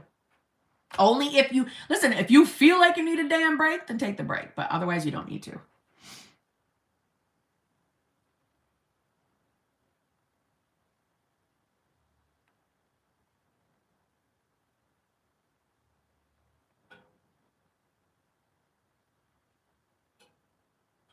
Why do some manifestations come faster than other manifestations? Could be what your inner beliefs and assumptions are around those manifestations. Honestly, I mean, truthfully, none of us control the how. None of us can tell you the how or why things show up. You know what I'm saying? As how quickly they show up. We don't control the timing of manifestations, but it's usually, what's your dominant thoughts on it? The things that are taking longer are the things that you're stressing the most about. You know what I mean? Usually the things that come in lightning fast are the things we have the least resistance to. So I'd be curious to hear, what are the ones that you feel are coming in too slow? Would it be money or a specific person? Is that what you're referring to?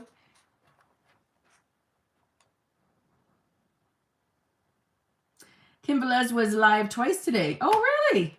God bless her. I can't. Yeah, that's too many. It's too many. Too much. One time. Kimberly in the house. Love it. You've got such a huge energy that you should make a video for self-concept affirmations. Oh, thank you, MJ.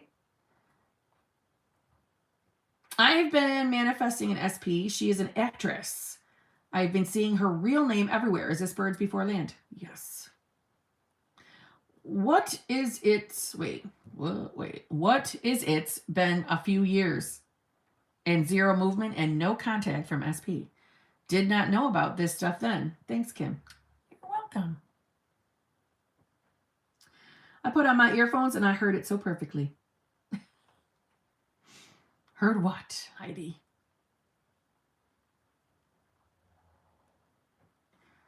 Kim, did you skip me? I don't think so. Gigi Fox, I don't know. Repost it.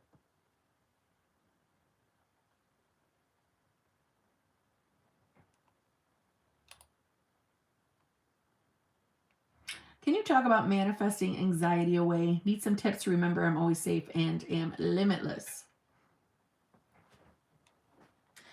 So are you having anxiety in regards to your manifestation, or are you having overall, like generalized anxiety? I've had both. I did answer this earlier to someone else. Maybe you didn't hear the answer. But at one time, I would affirm or script. And this is my favorite health-related affirmation, is every single cell, every single organ, every single fiber of my being is 100% healthy and perfect. And I would affirm it is safe and secure for me to trust that I am anxiety-free, or just I am so happy now that I am completely free of anxiety. I'm a rhyming bitch tonight. But yeah, no, that's what I would do.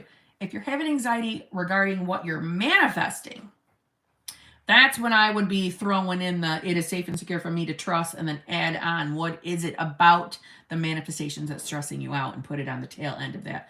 It is safe and secure for me to trust is my favorite thing to start an affirmation with, especially if it's something that you know you struggle with. They're my favorite.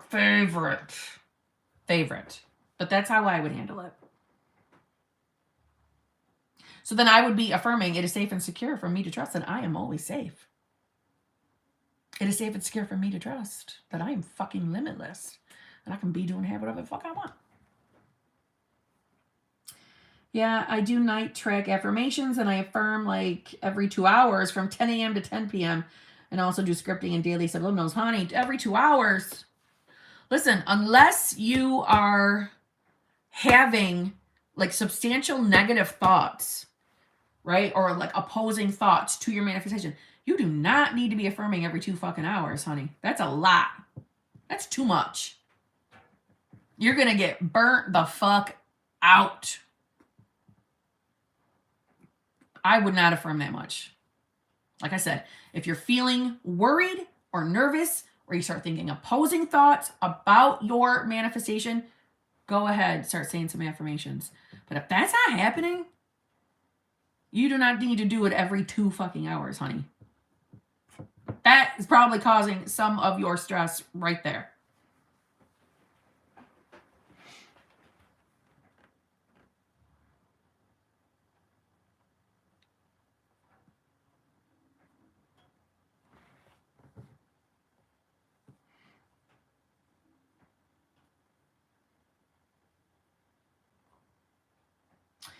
What do you do for self-concept besides affirmations?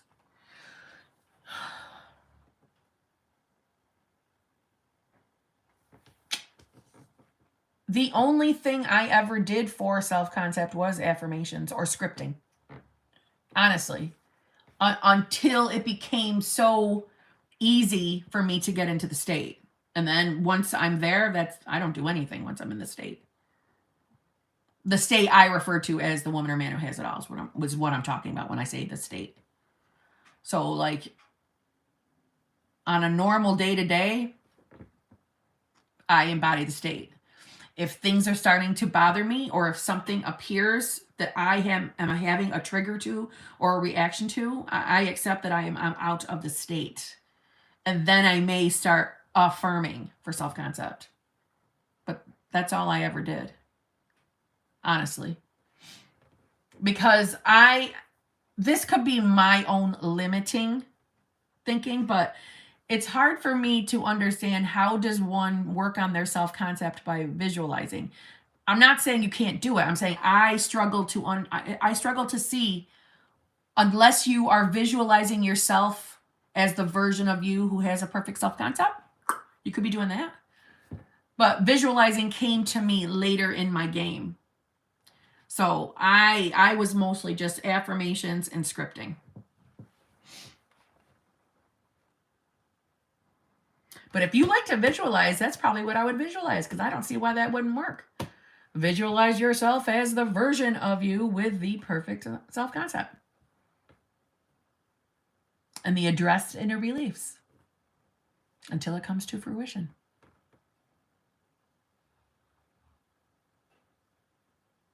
I'm thinking about that more. Yeah. Affirming. Scripting. You could try the visualing. Listen, I'm not going to tell you that won't work, because I believe we're limitless. It's just, yeah, because if we worry about the how you get from A to B, that would be controlling the how. We don't want to control the how. Even though it's the repetition of the affirmations that does the reprogramming. I still think it could work, though. You could try that, Lanny. Sorry, I'm marinating in that for a minute. If you visualized yourself as the person with the solved self-concept issues, the solved inner beliefs, right? You are embodying the state. right? Because each state has its own self-concept and own, experiences. I mean, I guess yes, you could do that.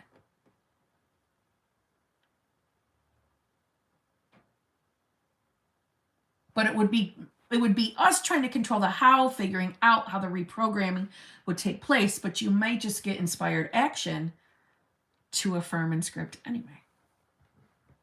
That would get you there. That's how the visual. Yeah, I would probably affirm or script, honestly. But it's not to say you can't do that visual. That's not what I'm saying.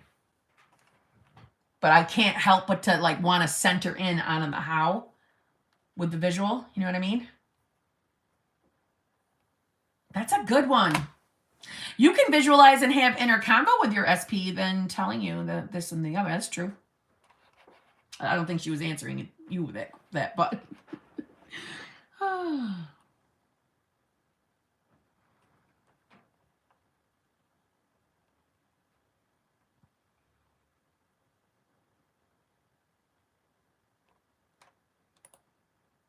Courtney, is getting tarot readings that give you the opposite of what you're affirming completely eliminate the work you do to get your SP? No. Is that a way of still looking at the 3D? I say yes. It's like this. Will getting the tarot reading, regardless of the answer, regardless of what the reading is just getting the reading going to destroy all the work you've done so far to manifest your specific person? No. Is getting a reading that you're not happy with the response, is that going to ruin things? No, but if you marinate and stress out and overthink about that reading that you didn't like, right?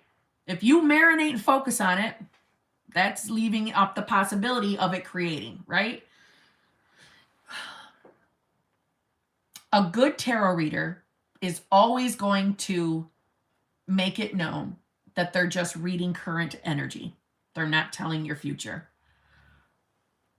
Advice on my channel is to not get tarot readings unless you have the strength of mind to leave what you don't want to hear at the table. Meaning, if you get a tarot reading and they say something to you that you don't like and it doesn't line up with what you're manifesting, that you have the strength to leave it at the table and not think about it again and drop it, because it's not your future. Only you can manifest, right? Only you can manifest in your reality. They cannot tell you what the future is, right? Is it checking the 3D?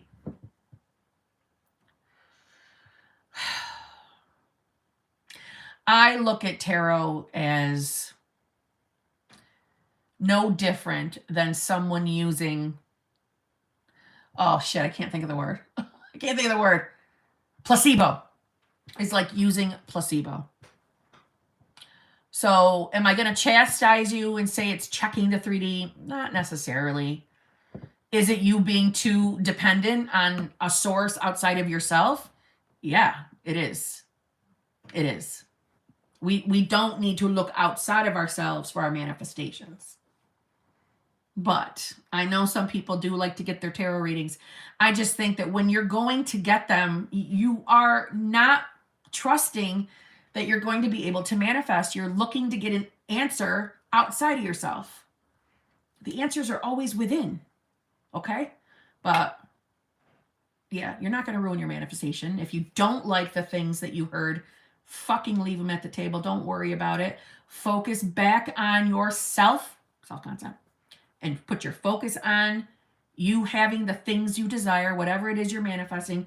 Keep it there, and you got nothing to worry about. Honestly. But getting the random tarot reading is never going to truthfully destroy all the work you've done so far. Absolutely not.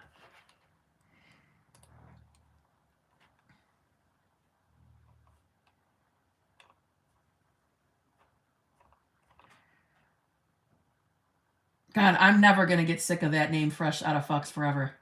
I just love that. Okay, let me see. I don't know where I left off. I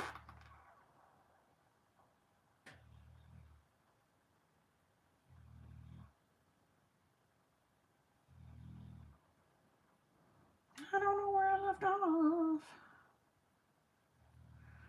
Okay.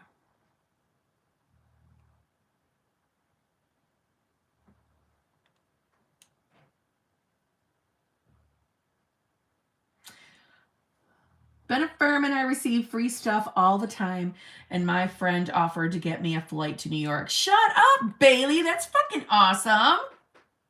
Love it. Sick. I'm gonna do that, Kim.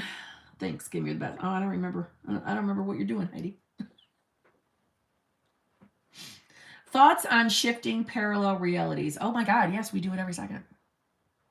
When we shift states, we're shifting parallel realities. That's what it means, essentially. Quantum jumping, shifting realities, is shifting states, is shifting realities. It is. Do I think it happens? Absolutely yes. Absolutely yes. Do I think we live in a multiverse? Yep, I do. Do I believe in multiple realities? Absolutely yes. Absolutely yes. Do I think quantum jumping is this big woo-woo, you know, like we get into a time machine and we whoosh ourselves there? No. Nope, I don't think it's anything like that. I think it's all within our subconscious mind. I really, really do.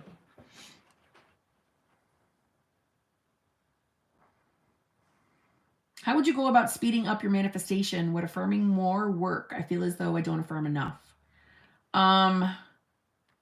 Melberry, I'm going to say the fact that you're trying to speed up your manifestation has me a bit concerned. I'm always concerned when people want to get their shit super, super fast. Not that there's a problem with wanting your manifestation fast, that's not what I mean. But that tells me something about the person. That tells me that your self-concept needs some work. Because when your self-concept is rejudged, you don't stress out about your manifestations. You don't worry that they're not going to come. They're not coming fast enough. You just don't. You just don't. And when you are concerned about getting things in quickly, and there's not, listen, I'm not judging you. We all want our manifestations yesterday, right? But when we're hyper focused on them coming faster, our self-concept needs some attention, right? My best advice to get things in faster, though, truthfully, is working on your self-concept, saying, fuck the 3D. Fuck the 3D. We don't care what's happening. Who gives a shit? It's old news. It can't stop your manifestation. It's just old news. Okay? Knowing your manifestation's already created, it's done, and giving everything you experience the meaning that you are on your bridge of incidence, right? You give everything the meaning of, ooh, that's movement for me. Good or bad, that's movement. So if they're bored down on my bridge of incidence, give everything the meaning. Everything a good meaning. Fuck the 3D. Know your manifestation's done and created. And work on your self-concept. And that usually brings a pretty quick turnaround.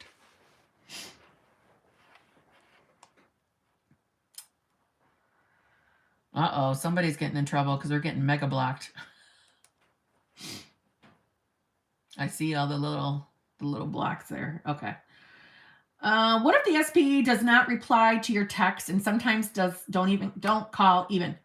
Do I initiate or just let him and keep affirming? I would work on your self-concept because you're going to give a little less fucks about that. Work on your self-concept. And them texting and calling, that's fucking circumstance. So if they're not calling you and texting you enough, just circumstance. You can initiate communication, but I would not do it if you're feeling needy and desperate. And I would not do it. Let me say it like this. How do you know you're feeling needy and desperate? Is if you're going to reach out, you need to be in the headspaces. I don't care if they respond. And if they don't respond, I'm okay. That's how you know you're not feeling so damn needy and desperate. If you are feeling needy and you're going to be upset If they do not respond or do not respond the way you choose, then I would not reach out to them. I would just be focusing on the end, focusing on the you two being together, working on your affirmations and working on your self-concept. That's what I would do. When we read the revision, are we supposed to be super focused and get a visual of what we have written? Super focused as in you're paying attention to what you're reading, right? You're not just blind reading like I used to do for science in school. I could read a whole page and not remember a goddamn thing I just read. Not that. I want you to pay attention to what you're reading, but I don't always get instant visuals, so don't stress yourself out if you're not. Okay? But yes, be paying attention to what you're reading.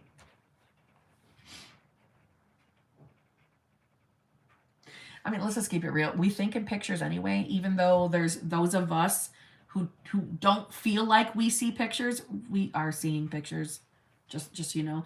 But you don't have to hyper stress if you're not getting visuals. It's okay. But just pay attention to what you're reading. Did you manifest your SP? Yeah, I fucking did. Yes, I did. Can you put 2 revisions in one recording and listen to it at night? Yes, you can, Minerva Ortega. I like your name. Minerva Ortega. Sounds sexy. Yes, you can do that. Hey, Kim, my SP left again. Okay, I am shattered. Don't be shattered, Jacqueline. What should I do? This is the 6th time that this has happened. All right, we got a cycle. We got a pattern here, Jacqueline. Jacqueline, we got a pattern.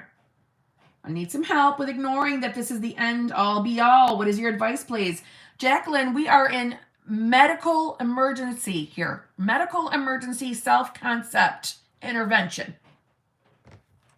All right? Now listen, I know you're hurting. I know that's fucking devastating that he left. I know you're devastated, okay?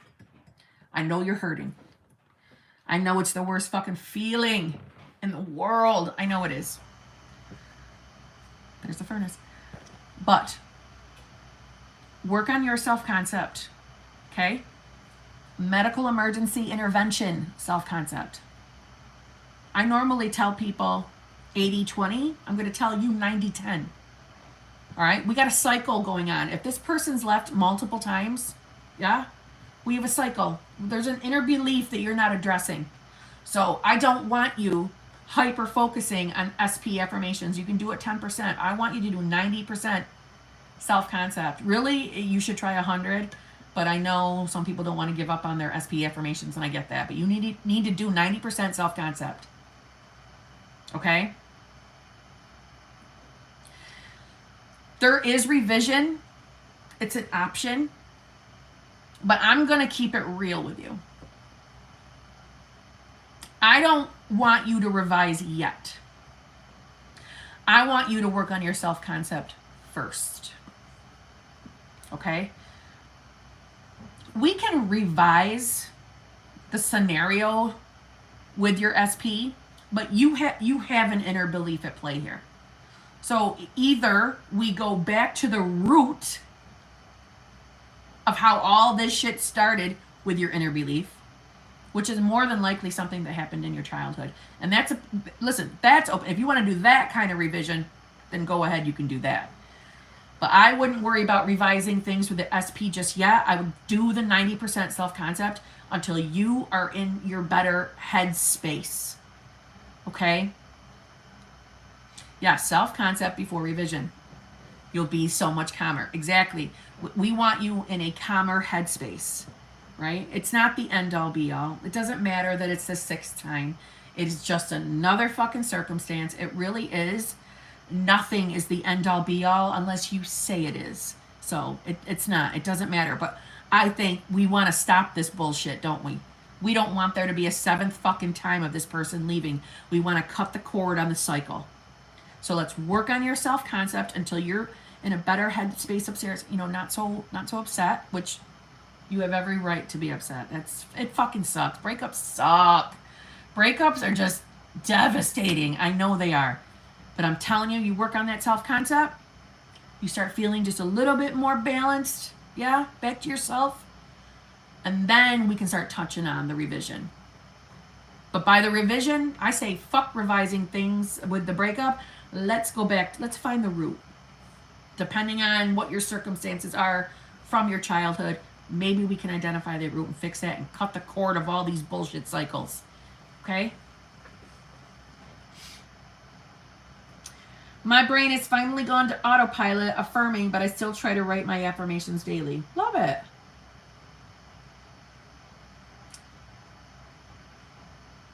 It was so funny, was giggling at my desk at work. India. India blue. Can you please do a longer video on inner combos? You always talk about it so well in lives. Yes, I can. Hi. Yes, I can.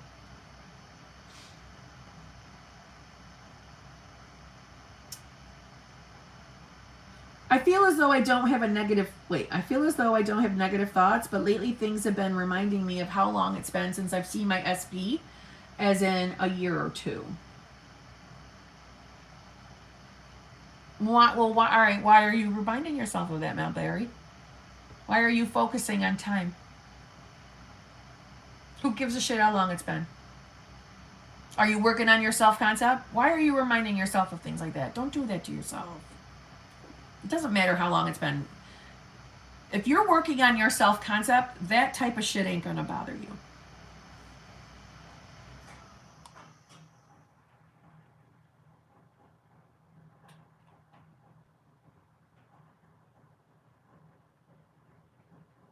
Not the earnest. The furnace. I was like, what the fuck are you talking about, Heidi? The earnest. Oh, that's fucking funny. Your videos here on YouTube and TikTok gets me through tough times when I'm spiraling. Love you. Thank you very much. Oh, Holly Go Heavily. Thank you very much. And I am very glad to hear that. Do you think saying stuff like, it's okay if he's not here by Valentine's Day because, well, spend the rest of our Valentine's Day together? Or can that add time? Well, let me read that again. Do you think saying stuff like, it's okay if he's not here by Valentine's Day because we'll spend the rest of our Valentine's Days together? Or can that add time by accident? No, I don't. No, I don't think that can add time by accident.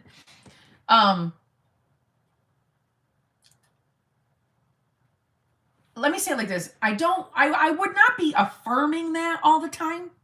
I would only say something like that if the thought is making you sad, thinking he may not be here for Valentine's Day. That's when you can make yourself feel better with that type of a statement. But don't be affirming that, because we don't want to block him from coming on Valentine's Day, right? That's only if you start to worry. That's kind of what I meant by my video the other day is don't tell yourself, or don't put conditions on your manifestations. Don't say, well, it's not here yet, but it's okay. You know, we're going to have the rest of our life together. I know in the moment that makes us feel better, but I'm saying don't always be making excuses for manifestations not being here, because we're not trying to stop them from coming by Valentine's Day either. Do you see what I'm saying? It's like a fucking catch-22. Because in the moment, I know what it's like to stress, like, what the fuck? I'm going to have another Valentine's Day alone. And then you have the mindset, well, it doesn't matter because you're going to have every other fucking Valentine's Day with him. So what is this one Valentine's Day? But at the same time, you don't want to marinate in that constantly. That should only come up when you're having a sad thought about or the fear of something, and then drop it. Because we don't want to stop them from being able to come on Valentine's Day. You see what I'm saying?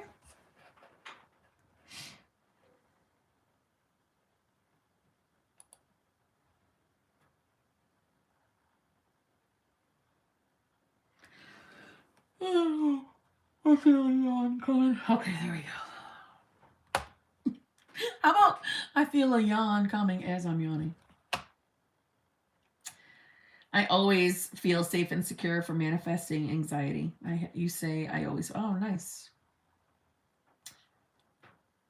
Before I found LOA, I used to have bad anxiety.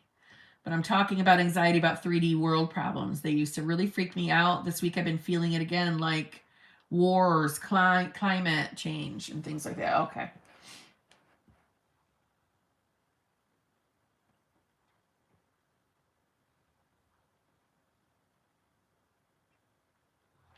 Trying to think what I would affirm for that, Rena.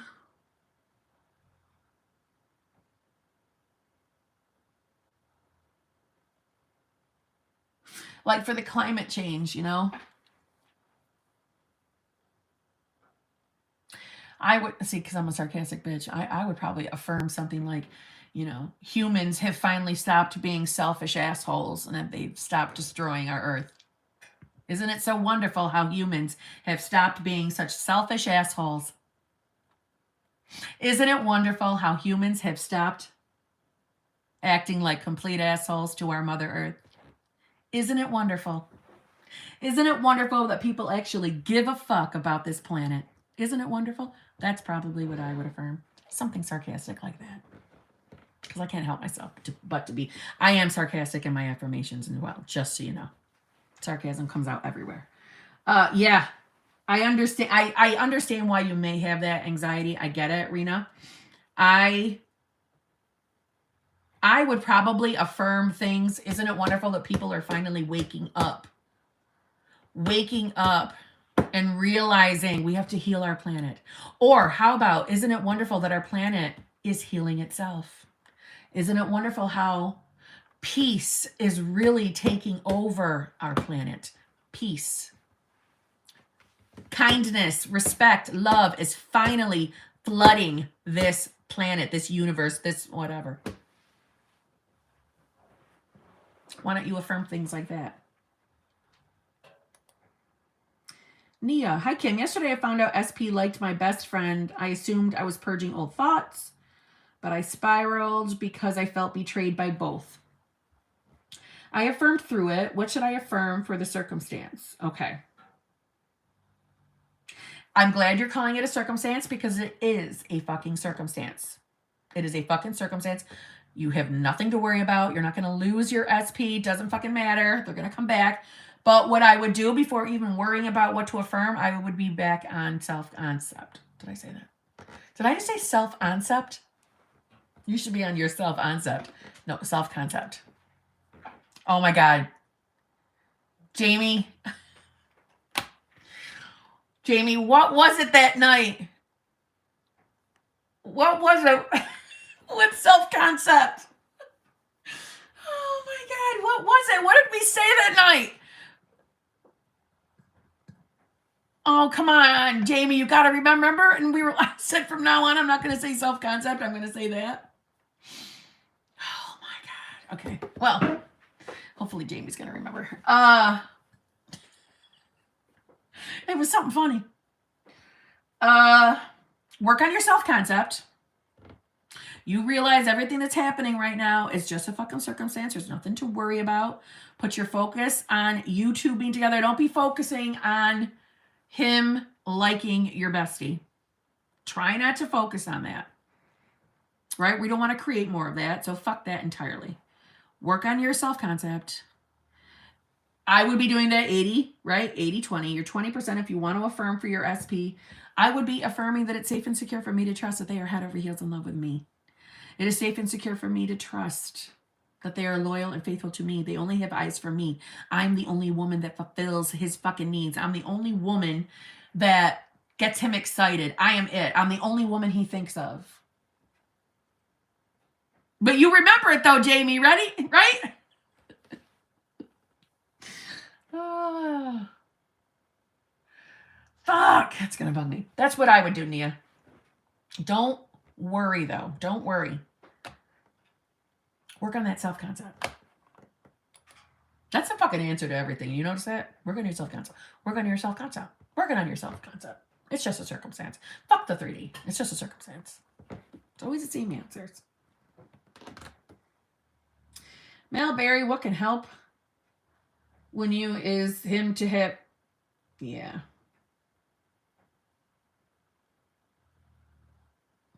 Mel Barry, what can help when uses him is to have inner conversations with him. Pretend he is hugging you, etc. It helps to feel better. Okay, Kim, here it is. I'm affirming how SP2 treats me. Now SP1 is doing what I say.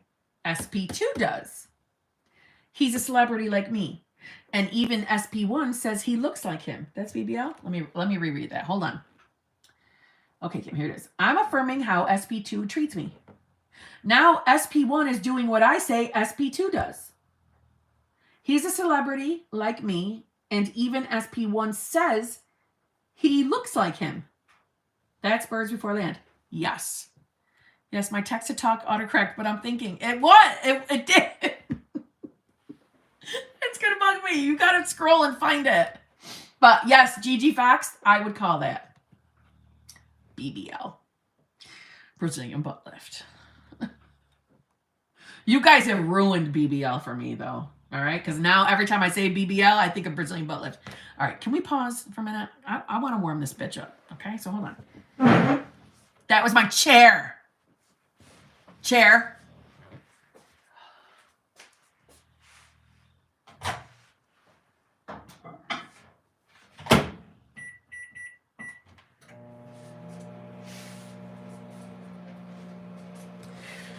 Okay. She did that on purpose. Whatever.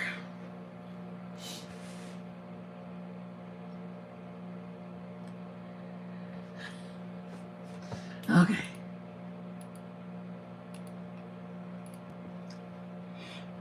Why am I so tired? Jesus. Hold on. I know why.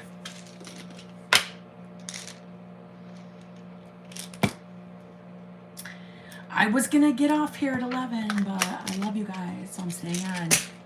Even though you guys all fucking abused me earlier. You can't find it, Jamie? Damn it. Because remember, I kept saying it back to you.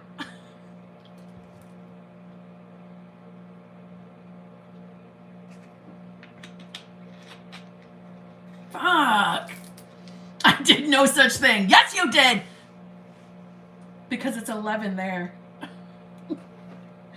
What time is it where you are, Benita? We love you, Kim. Aw, I love you. Like the bench literally broke. Yeah, the Tesla, it was funny as hell. I couldn't even breathe. I lost my breath laughing.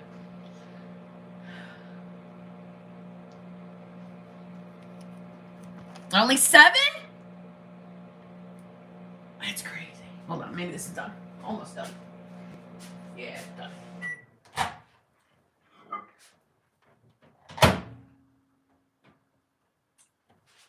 Oh, yeah. I've decided I like hazelnut coffee. I know you don't care. I just thought I would tell you. Okay, let's... Wait, Angela, what time is it for you, Angela?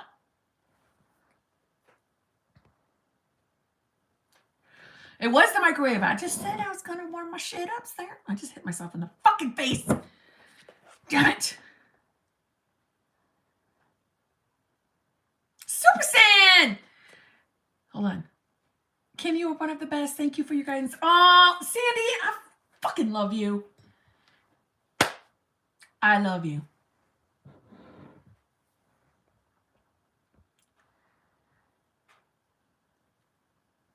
$8.09. Angela, where are you from? Well, you don't have to share on here if you don't want to, but what? Where are you? I'm in Seattle and it's 8 p.m. So we get, ooh, man. It's 8 for Heidi. Fuck. So you're all on the West Coast, right? You're all in Seattle? You guys are lucky. Yeah, Bailey. Coffee at 11. Listen, when I'm tired, it don't fucking matter. Coffee don't keep me up. Let's just keep it real. Seattle. So were you there when like Alice in Chains was playing live in the clubs? That must have been a wonderful time.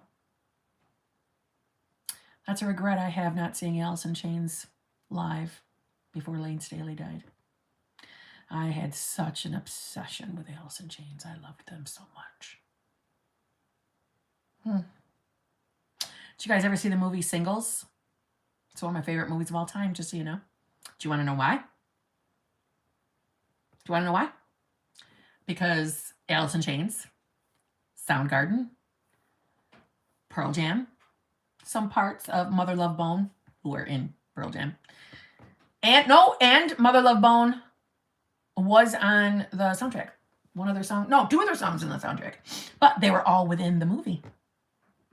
Bet you didn't know that. And Chris Cornell and Eddie Vedder had speaking parts. And actually so did, what's his name, also from Pearl Jam, had speaking parts in it. Well, wait, no, Chris Cornell didn't have a speaking part. He had a walk-on part where he was like jamming out to a song. But it's one of my favorite movies of all time, except for all the fucking Molly Ringwald movies. There's some useless trivia. Yeah. Okay. Jeff Ament. Thank you. Is it the 1992 movie? Yes, fresh out of Fox Forever. Eddie Vedder is my future ex-husband.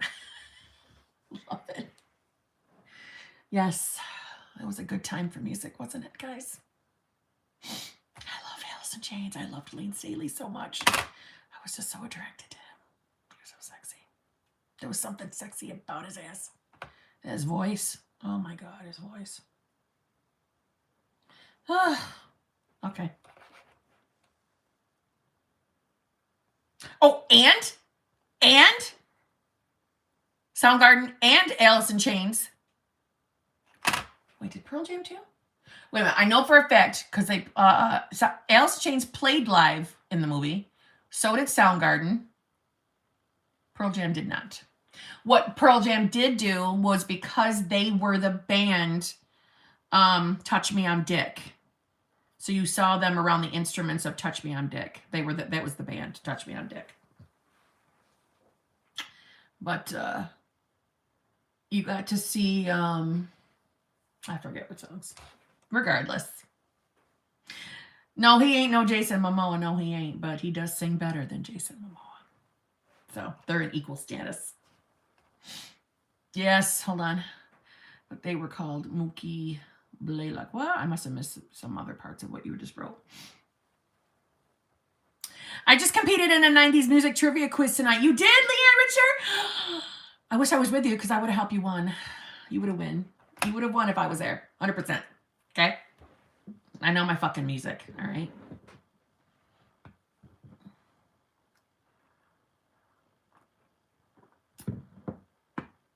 Touch Me, I'm So Sick. Yes. But I was referring to the... Hold on, what? Got a package for... Oh, okay. Sorry. My father's texting me. No, the fake band in the movie was called Touch Me, I'm Dick. The one, what's his name? Matt Dillon was the lead singer, right? Eddie Vedder was the drummer in the movie. I have a fucking eyelash. I feel it.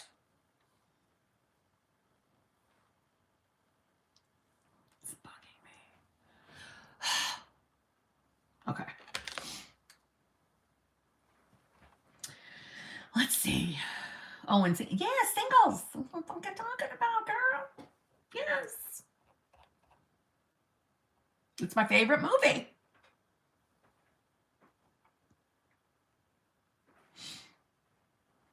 And I listen to the voice inside my head. Nothing. I do this one myself. State of love and trust. Yeah. Oh, that's a good fucking movie. You know I'm going to watch that now, right? I'm going to watch that.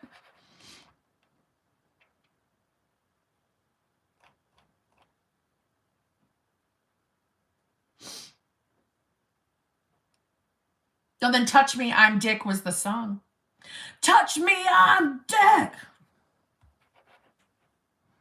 Thanks, Gigi.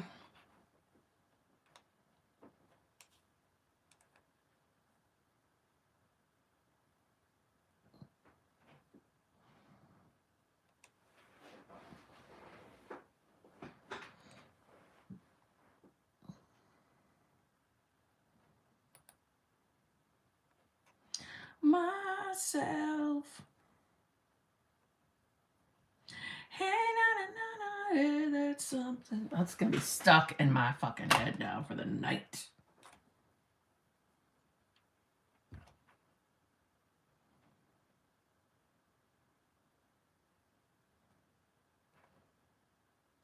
Myself.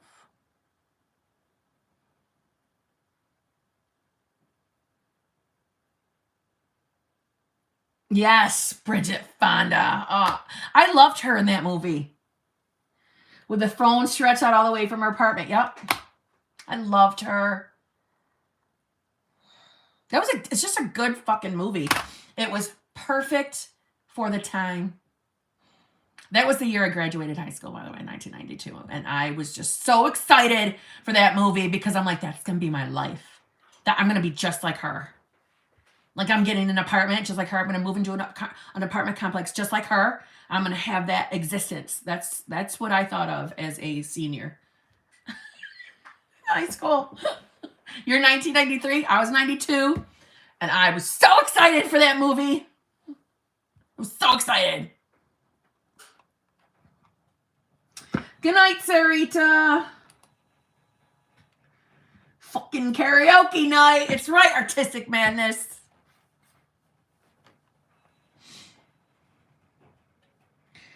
I wish I was alive back then and lived in Seattle. Lynn! How old are you, you lucky bitch? How old are you?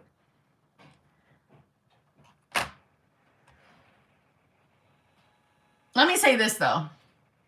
I feel lucky that I was alive during that time and old enough to go to concerts during that time.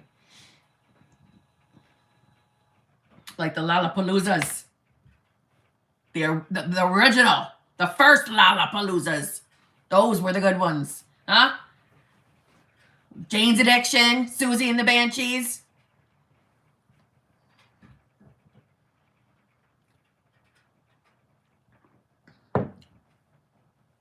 Love the 80s and 90s. Hell yeah.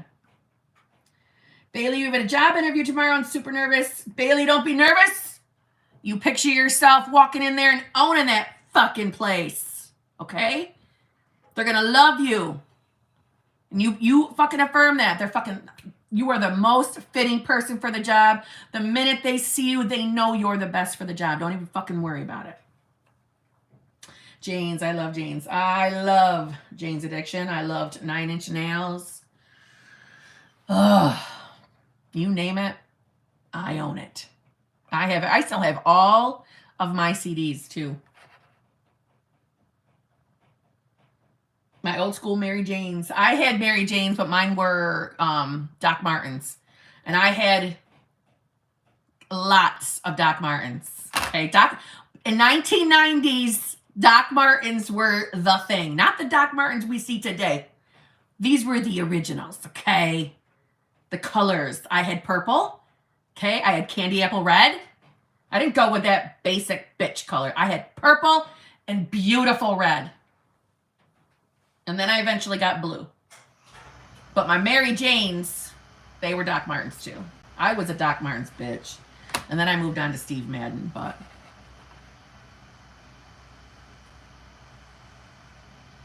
yeah, I have all my Docs still too.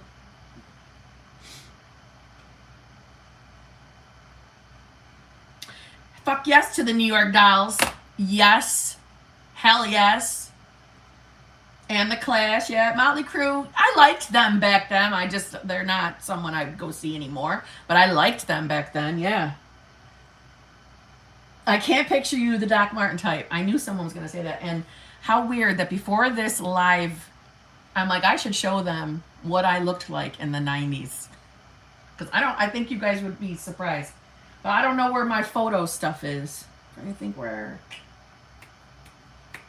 Next to live stream, I will have a picture. I'll bring you some pictures of me in the 90s. And then I'm going to show you a picture that is my mother's favorite picture of me. But when you see the picture, you're going to be like, that's your mother's favorite picture? Because my poor mom, I don't think realizes I have a fucking dog collar around my fucking neck. And she's like, I just love that picture of you. I think you look the greatest. I'm like, do you see what's on my neck, Mother? Are you the kind with the rings? You know? Okay.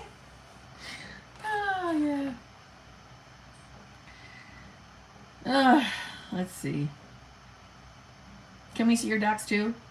Yes, you can. They're in my storage unit, but you know what? Let me write it down because I'll go to the storage unit and get them for you. No, I gotta fucking write everything down. Okay. 90s Kim into house. Yes, I was an alternative. Back then it was alternative. Alternative was the word, right? We didn't use the word grunge. If you said the word grunge in my group of friends, we would destroy you. Because even though Alice in Chains, Pearl Jam, and all that shit, it was the grunge, we didn't refer to it as grunge. We still classified it as alternative music. We were just fucking snobs, bossy snobs. But yes, alternative. I was alternative girl. My hair was various shades of red most of the time.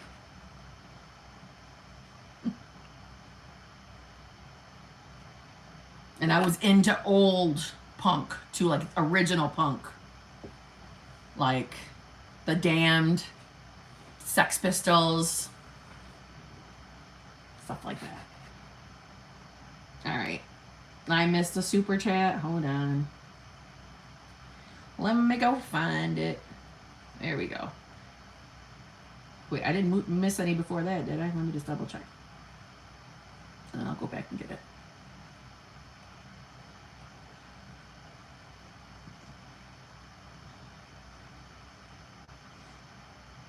I need to know in your own sleep tapes, are you sarcastic and commanding with your affirmations, or are you more peaceful? I'm a combination. I'm a combination. Okay, let me go back. How do you stay in the state? I can get there, but how do you stay in the state? For me,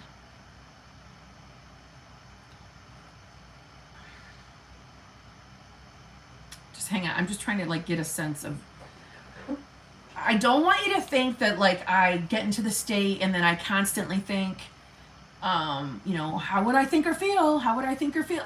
That's not, you know, I know that's what we ask or we say to help you identify how to get yourself into the state. But once you're in it, I don't want you to think that you're constantly asking yourself, do you still think and feel? Do you still think and feel from the state of the woman or man? It's not like that. You get into this peaceful knowingness that everything that you desire is created and it's yours and it's, you know, it's going to happen. It's going to be yours. There's nothing to worry about. You don't care about the 3D to the extent of it doesn't upset you because you know your manifestations are coming and this is just old news, right? But even the people within your 3D start interacting with you based on the state you're in. So anyway, how do you stay in it? I'm trying to think like,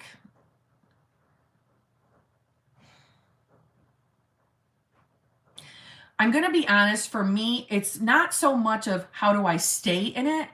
It's the noticing when I'm not in it, per se. So, because I'm never consciously, I'm just trying to, it's not like I'm consciously thinking all day long, I'm in the state. I'm in the state of the woman or man who has it all. I'm still in the state. It's not like that. It's just I notice if I have fallen out. And how I know I've fallen out is how you're reacting to triggers, how people are, you know, intermingling with you, how you're overall feeling. To get back in, I either start talking myself off the ledge, because usually it's something, or it's maybe you're having an overall sad feeling, an overall like apathetic feeling towards your life. Because I'm saying, because if a trigger isn't up in your face to show you that you've fallen out, that sometimes it's just that overall feeling of just unsatisfiedness with your reality. You're out of the state during those moments. But sometimes it's just that alerts you that you've fallen out of the state. And so as far as getting myself back into the state, it's not, I don't ask myself the questions of, you know, how would I think or feel? I don't go through that again.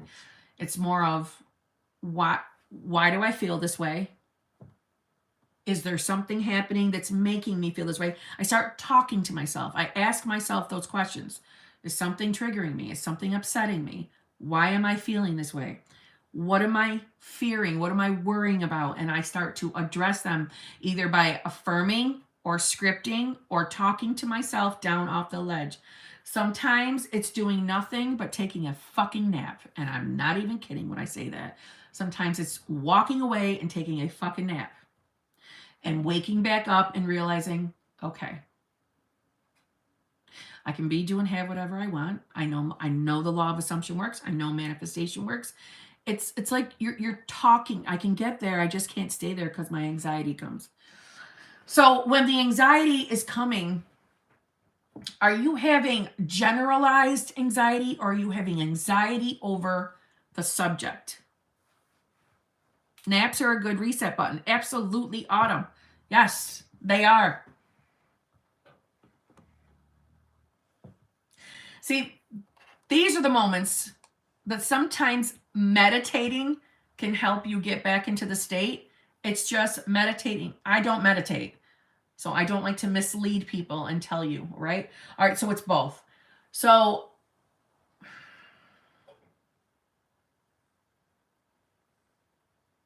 I can only speak from my own experience that when the anxiety comes on, for me in the past, it was just sitting down and scripting out what was bothering me, but not necessarily writing the things that are bothering me. You're writing the opposite with affirmations.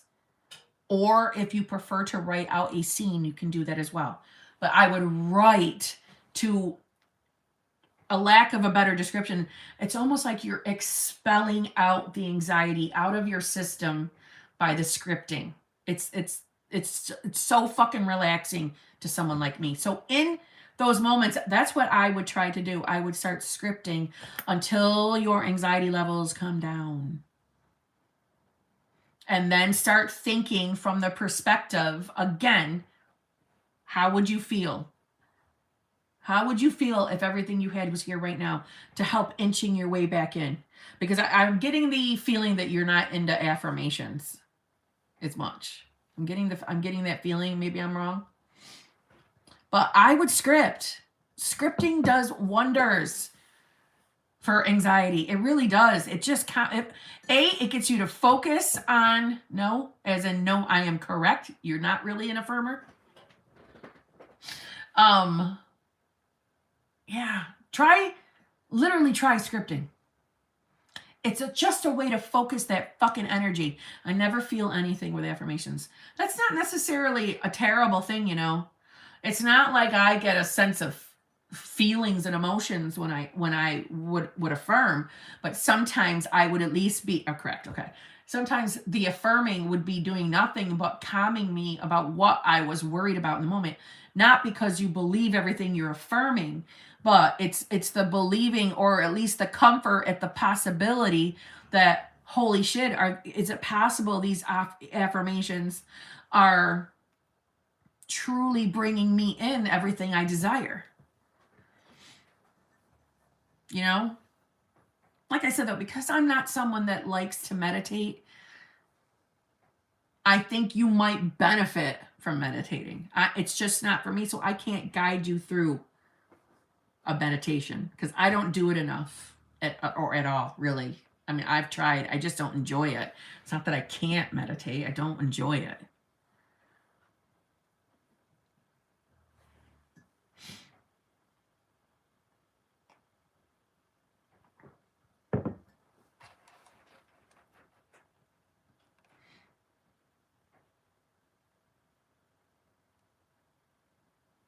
See, like I said, I naturally embody the state now, but you know you're out of the state if you're starting to be triggered and if opposing thoughts are really affecting you. And I will tell you that when opposing thoughts or fearful thoughts come into my mind, my way of dealing with them, which then leads me back to the state, is I don't always just start, affirm those away. Sometimes it's me talking to the thought. Literally talking to the thought that's just come in. Why are you here? You're my old story. Why are you popping back up? What is it that I have to address, maybe within my self-concept, that you're still lingering around in my mind? It's talking to your subconscious at the same time. You're talking to the thought. And sometimes, literally, it's having a conversation with yourself, but you're talking to the thought. Why are you here? You don't belong here. You're not a part of my life anymore. You're not a part of my new story. What about my self-concept do I need to address to let you know you're not invited here anymore? And sometimes that little process helps to calm me enough that I move back into the state.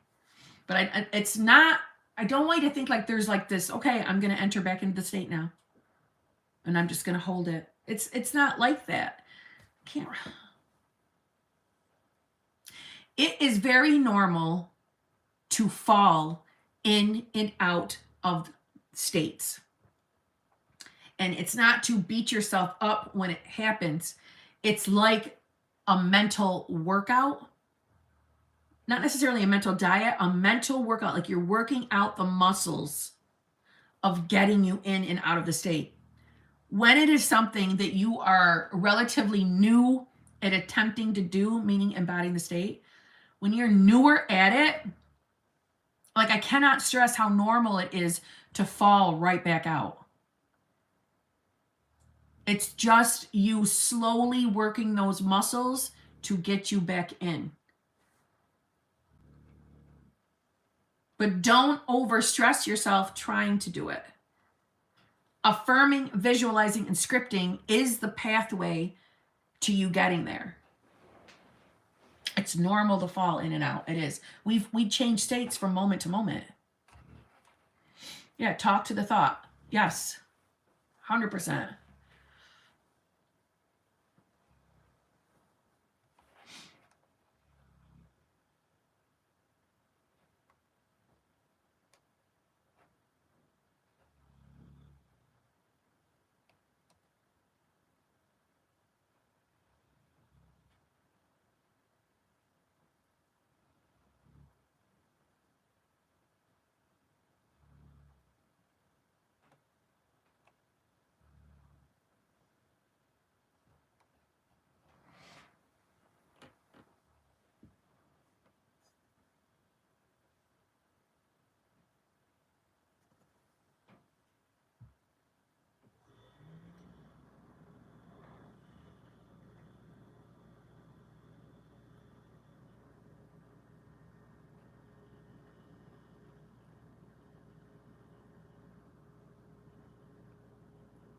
What is the purpose of affirming?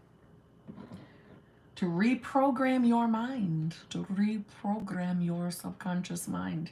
That is the purpose of affirming. Okay?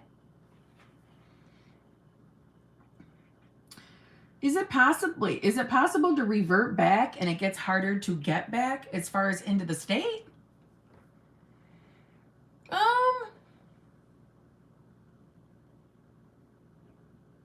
I could see where you would think it would be, especially if 3D circumstances are triggering you. Sometimes it's sometimes I've been there where, you know, you're in that state. I call it the state of shit. You're in that shitty state where sometimes it feels like you're drowning in circumstances and being triggered. I can see where you would feel it's harder, but truthfully, shifting states is not hard. Getting back to that state is not hard, but sometimes circumstances within our 3D, and especially if you're in a lack-filled state, it can feel difficult. It can feel difficult. But we are legitimately moving states or shifting states to states like every moment. Some of us continue to come back to the same home state. So it may feel like you're not shifting states, but we are.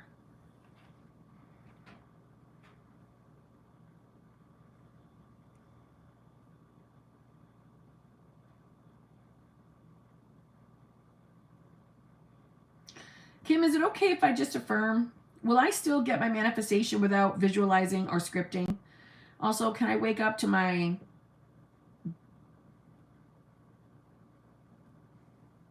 Can I wake up to my what? My DR? That looks like the word like doctor. What is DR? Somebody tell me what DR is. Can I wake up to my DR instead of going through multiple events? Yes, you can manifest without visualizing or scripting. Yes. I'm not sure what you're saying to me in the second part, though.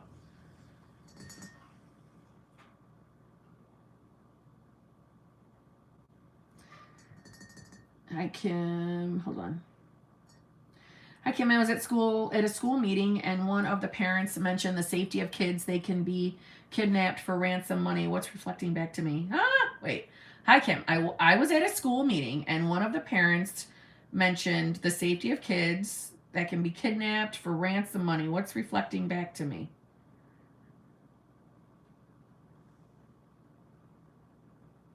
So one of the parents was discussing some of the things that are in the news lately about teenagers being kidnapped. What is it reflecting back to you? I wouldn't take that as it was. Were you intermingling with the parent? See, with everyone as you pushed out, there's an intermingling. And you can identify in that moment, right? But you just hearing someone discussing news events, you don't necessarily have to take that on as what am I doing to manifest? What is everyone as you pushed out on the discussion of news? You might, what do you have an inner fear of that happening? And are they reflecting that? I don't know. I don't know what your normal pattern of thinking is.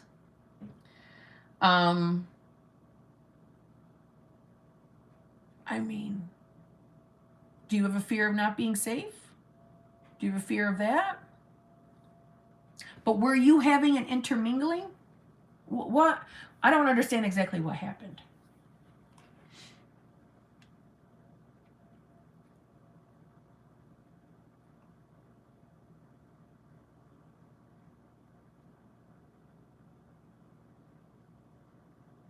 For the past week, I've been affirming for my grades, but I failed. I feel like I've done everything right. I've been working on self-concept, persisting, and living in the end. Any advice on what to do? So just for the past week you've been doing this, G? Just for the past week? Did you just start doing this? Let me say this to anybody who has similar thoughts on this. When we're manifesting something, it's our dominant thoughts that are creating. So if you have opposing thoughts, it's kind of like on a scale.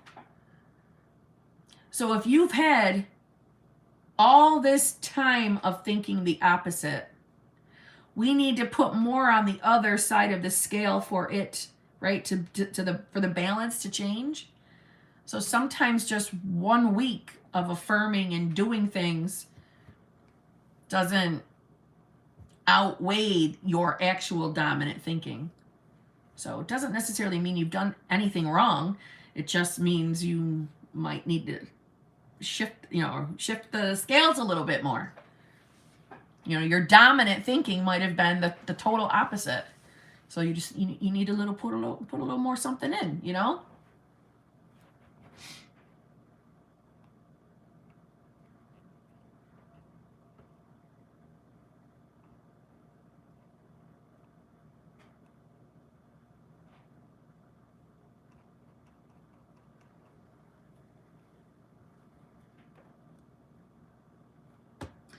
I need yelled at or something.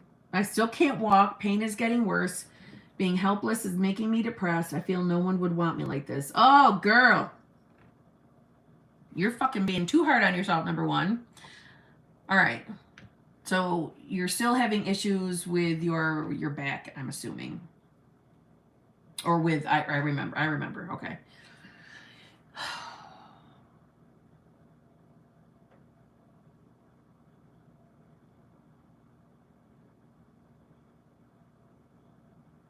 Okay. You need to either start focusing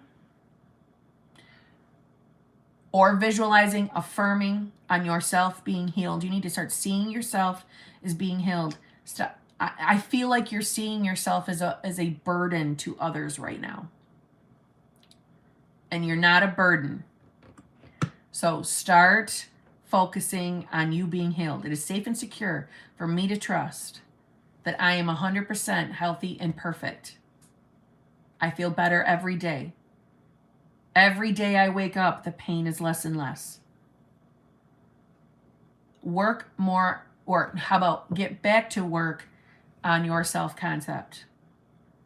That's not true. I feel no one would want me like this. Don't even start entertaining those kind of thoughts, honey. Get back on your self-concept. Start telling yourself that every single day you feel better and better. Every single day you're noticing that the pain is dissipating. Every day you get a little more strength back.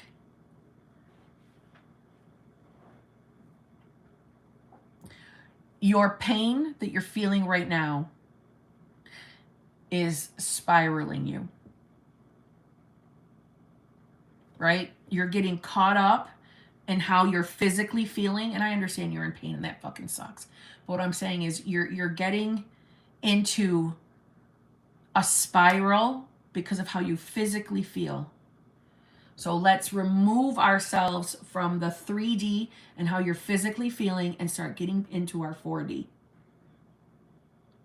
So seeing yourself healed, seeing yourself up and walking around, feeling amazing, looking amazing, feeling your best, working on your self-concept, right?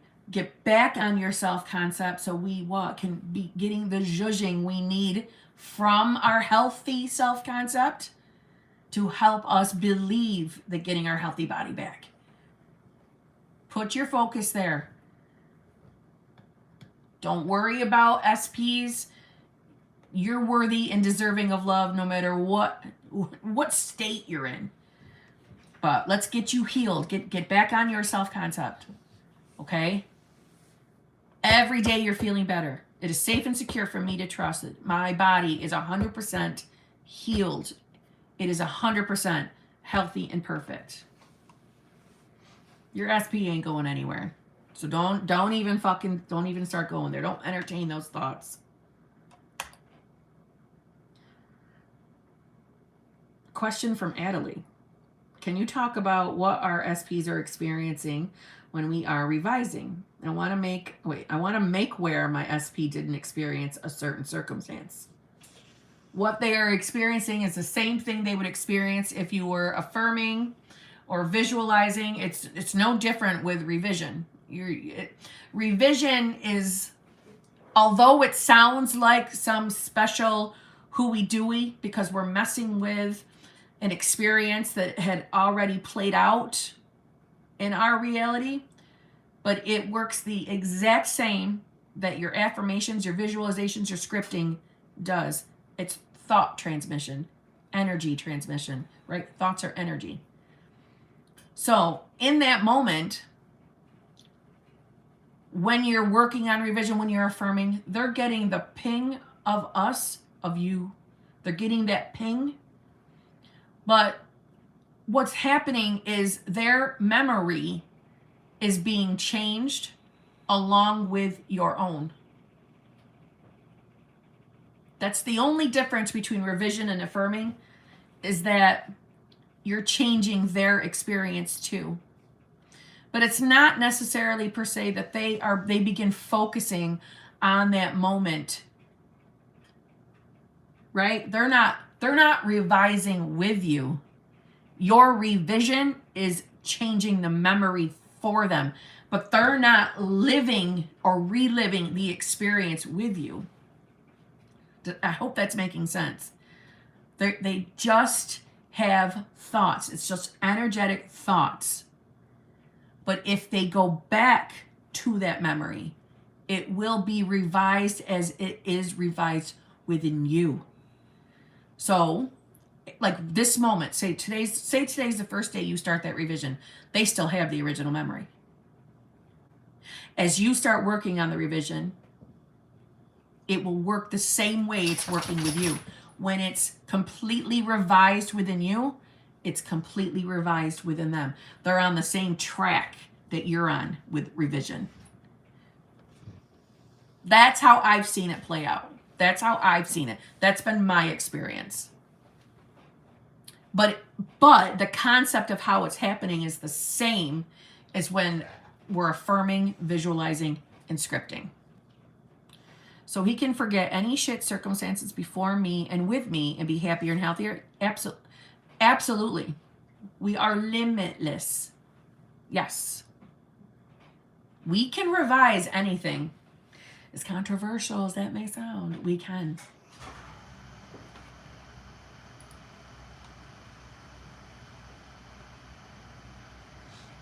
Did that answer your question, Natalie?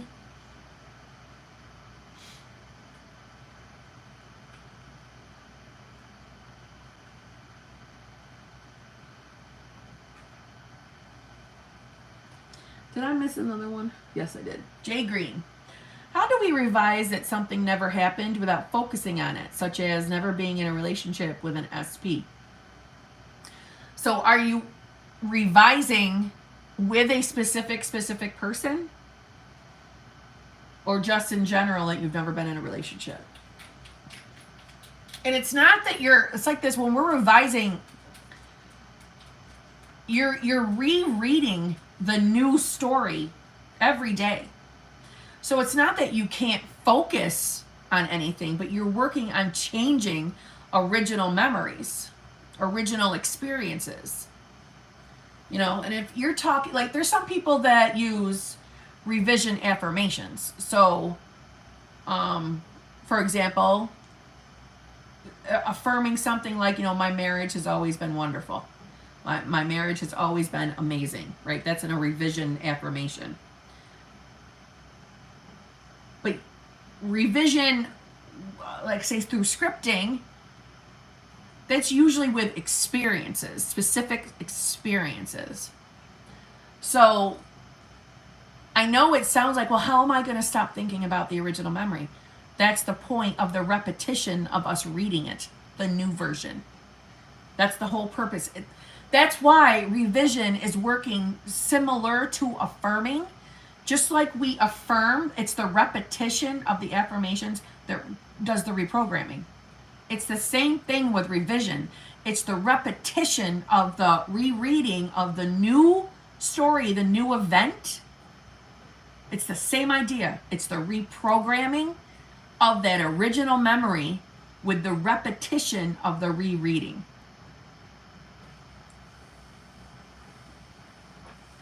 So how to revise something that never happened without focusing on it, such as never being in a relationship with an SP, then my thing is, all right, well then what are you revising? If there is not an experience to revise, what specifically are you revising? Are you saying that at some specific point in time we were in a relationship? Because a similar question came up like this earlier in this live stream. So you would have to pick a time frame and revise the date and enter into the relationship with that person in that experience, meaning that, for example, this person had a specific date. Well, I think she said January something of 2021. It's taking that day and rewriting it. Maybe you would be rewriting it saying that SP came up and, you know, asked for a relationship and we've been together ever since. And that would be something you're going to have to reread probably more than twice a day, right? Because you're altering, but since we're not revising really an experience, we're kind of like planting an experience. It's the rereading, the repetition of, that's going to still change the date, the experience on the date, even though like it's not revising a breakup, but it's the same idea. It's the repetition. And if you find that you're focusing on, yeah, well, we never really were in a relationship, then you're not done. I was in a relationship, but wish I never was with them. So then revise that you never, go back to the day you said, yes, I'll be your boyfriend, girlfriend, and revise that it didn't happen. And reread that new version multiple times a day until you have taken that into your subconscious. You'll know what's in your subconscious when it's the first thought you have. That's how.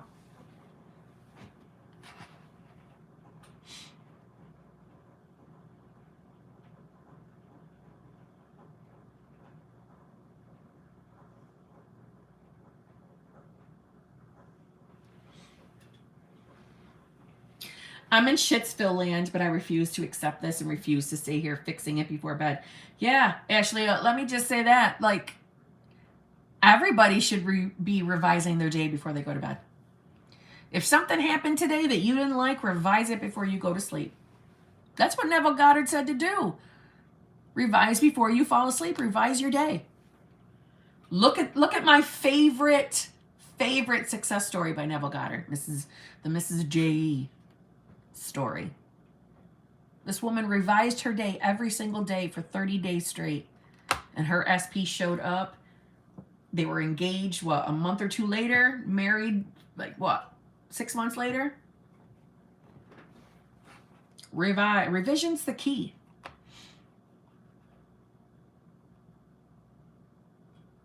How do you manifest $1 million in thin air? By working on your self-concept, not having such a doubting self-concept. Because your question is phrased like someone who believes this shit is bullshit. Huh. So work on your self-concept. I can't make you believe it. You've gotta do the work.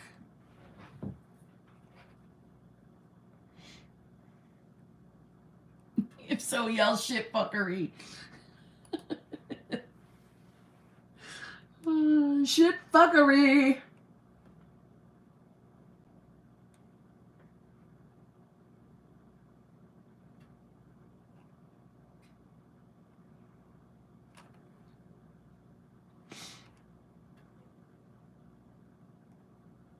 I like that. I've been telling myself the old story's just wrapping up and the new story is right around the corner. I like that.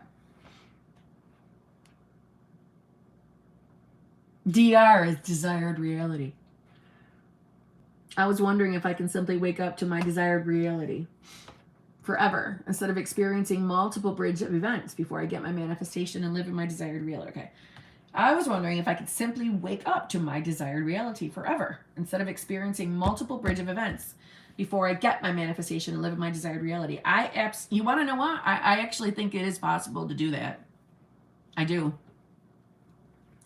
I mean, not to take us down another rabbit hole, but there are several people out there who believe that they have woken up in different realities where they probably just get written off as sounding cuckoo for Cocoa Puffs, but I don't think they're so cuckoo for Cocoa Puffs, because if you believe in manifestation, if you believe that we have the ability to select the realities we want to be in, by selecting meaning the reality, the state of where all our desires are here and manifesting, why would that be so outer limits? Just saying. I do think it's possible, but it's convincing yourself that it's possible that matters.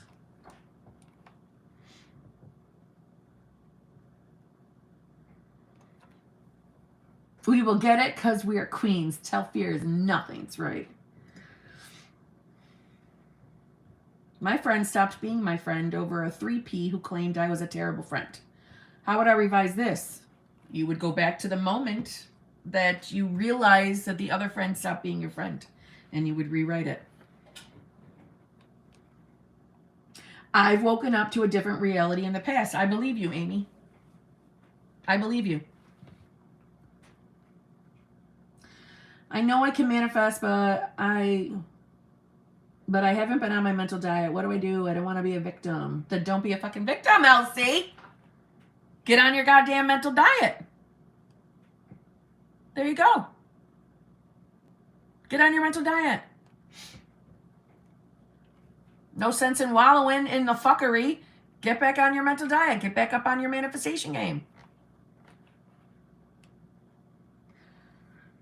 For a better self-concept, what should we do other than affirming? Naomi Black. For a better self-concept, what can or should we do other than affirming? We talked about this earlier. You know, I don't think it's so far-fetched to try to visualize yourself or embody the state of the one where manner has it all. Visualize yourself as already being the version of the person with the perfect self-concept. Try that. Enough is enough. I am deciding from this moment on that. I'm the girl that has it all. And just decide from this point forward, I'm done thinking and being in this reoccurring cycle. I like that. Yes, Sarah. Aren't we selecting it now? Yes, we are. We shift states from moment to moment. That's selecting. Yes. I manifested some money today. Oops. I'm so happy. I also manifested a speaking engagement at my job. Congratulations, Sandy. Super San. Love it.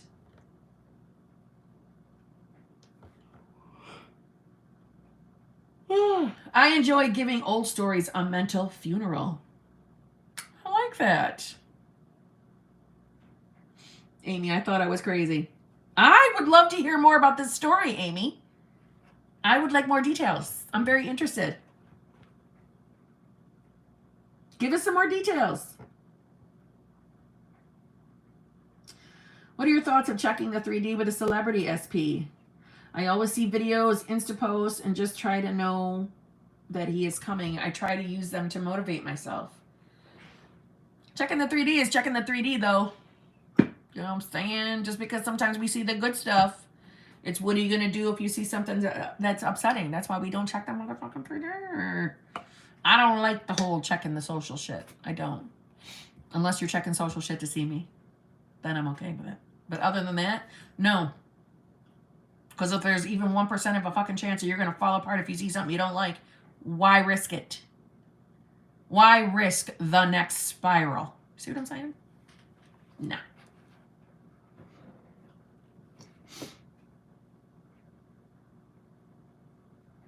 Found myself crying and fighting with myself today after reminding myself it's fine. Circumstances don't matter, and then getting triggered and reacting to the 3D anyway. I know better. Help. We all have had those moments, Chell. We've all had those moments. It's don't beat yourself up. You had your fucking emotion. You got it out. No big fucking deal. Now get back up on your game. Everybody's been there. Everybody's had the crying episode. Everybody's had the day they weren't going to let anything get to them. They were going to say, fuck the 3D. Nothing fucking matters. Nothing can stop me from getting what I want. And then we fucking get triggered and fall apart anyway. Everybody's been there. Just get back up on your game. Okay?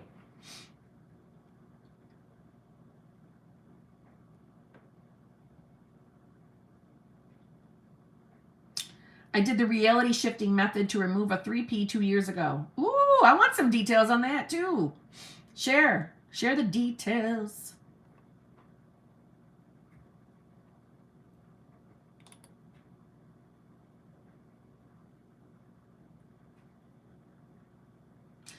Today I manifested a snow delay for school using your videos the night before. Thank you.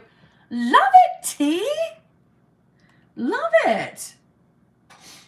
My SP is going to the military while I was manifesting. Wait, my SP is going to the military while I was manifesting them. Can it still work? I feel kind of stuck. Yes, of course it can still work. So what if they're going to the military? So what? That's not going to stop your manifestation. I know it might feel like that to you because they're going off to the military. No, don't. Listen.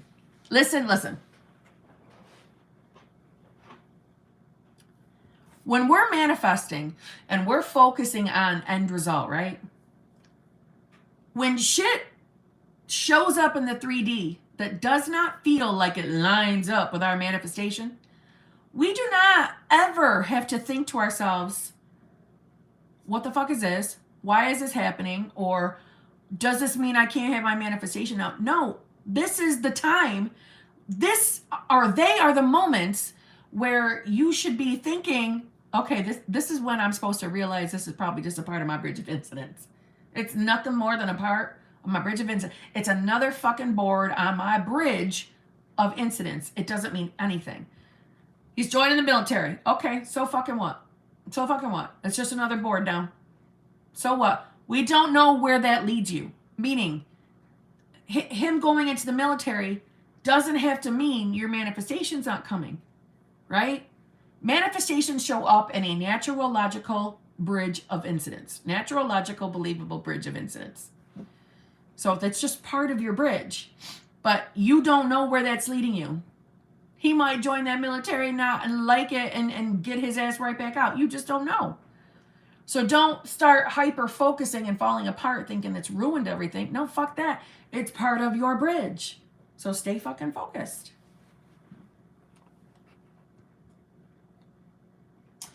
Kim, is the affirmation, it's just natural for me to always live in my ideal and desired reality because I am God, a good affirmation for waking up to my desired reality? I would say yes. I like that. Okay, stop fucking yawning. Oh my God. See, that coffee didn't do shit for me. Fuck.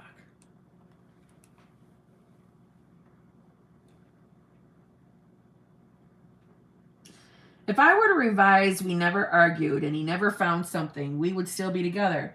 So I can't understand how I would revise that and know what is done, because if we get back together, it would be saying we've been together this long. You've got to let go and let the revision work. Stop fucking overthinking revision. Stop overthinking revision. Can I say it again? Stop overthinking revision. You are hyper focusing on, well, if I revise that we never broke up, but we're not actually together right now, so how can I revise that? Because then we should still be together. I get, but you're back to logical thinking when you do that. Stop overthinking it. Fucking revise whatever you want to revise. Let your 3D catch up. You don't have to start getting into the mindset that we never broke up, unless you are particularly revising that moment. You're just going to reread the changing of the experience and leave it alone. Meaning, don't overthink it. Don't think about the how. Let your 3D catch up. Who knows? That could have been the catalyst of bringing you two back together. We don't live in the logical land. You're applying logic. That's why you're having trouble getting around the thought. You're overthinking. That's it. You're overthinking. Okay? Revision sounds woo-woo, cuckoo for Cocoa Puffs. It does. I get it. Don't overthink it. Rewrite your experience. Reread it. Don't worry about anything else. Don't worry about anything else. Do your revision. Work on your self-concept. Focus on your end goal manifestation. That's it. That's all you need to do. Okay?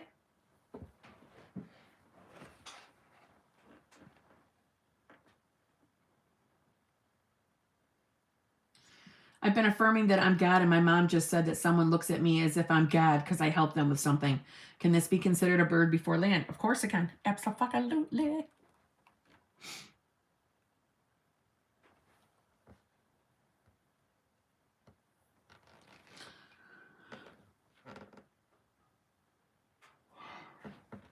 How can I deal with the 3D from fear about SP's sexuality? I've been fighting it back that he's straight and into women.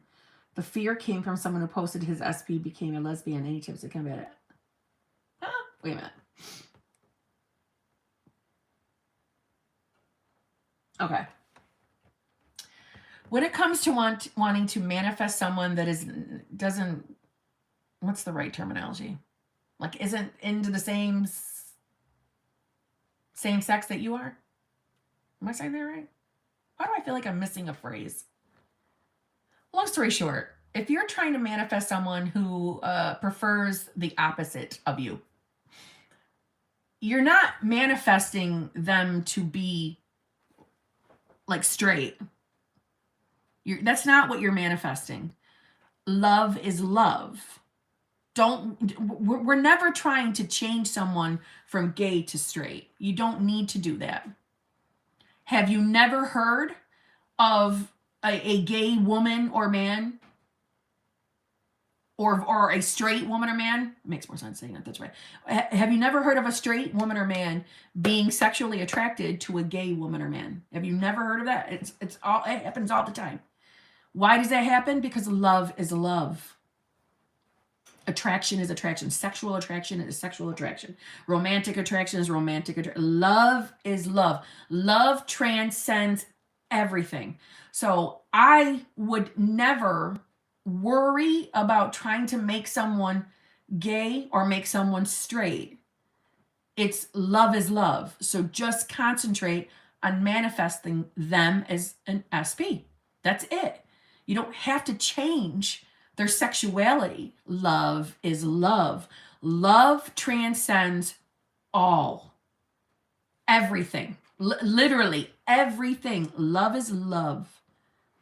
So you're overthinking it. You're over worrying about getting them back to being, fighting back that he's straight and into women. You don't need to. You are wasting your time. You're putting out fires. That's a fucking waste of time. Focus on nothing more than manifesting your SP. You don't need to put out a fire. It's no different than when someone's trying to manifest someone who is with a third party right now. You trying to manifest away the third party is putting out a fire. Focus on the end goal, and that's it. Same thing. You know, sexuality doesn't need to be altered or changed. You don't need to do that. Love is love. Okay.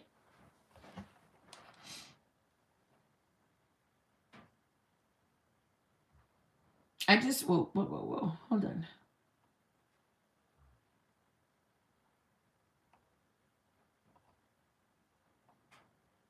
Fuck. Oh, I just lost it.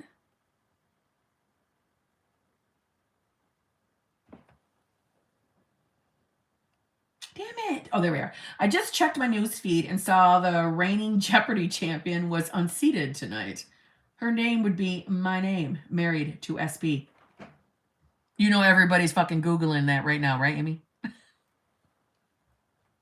I'm writing it down. Who's the reigning Jeopardy champion? So I know what your name is, married to your SP.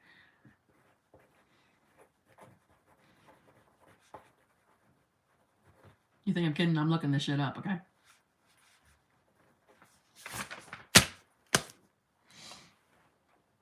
Checking division media is my fucking weakness. Division media? What do you mean by that? Oh, social media. Can I just tell you that my most favorite thing to do on live streams is to read your chat comments exactly as you've written them. That is my favorite part of doing lives, because I love reading your fucked up grammar, your misspelled words, your incorrect words. It's my favorite thing to do. Because let me just tell you, when I send a text and I know I have fucked up what I sent, I'm just like, no, every time. So I relish when other people do it. It makes this fun. Just saying.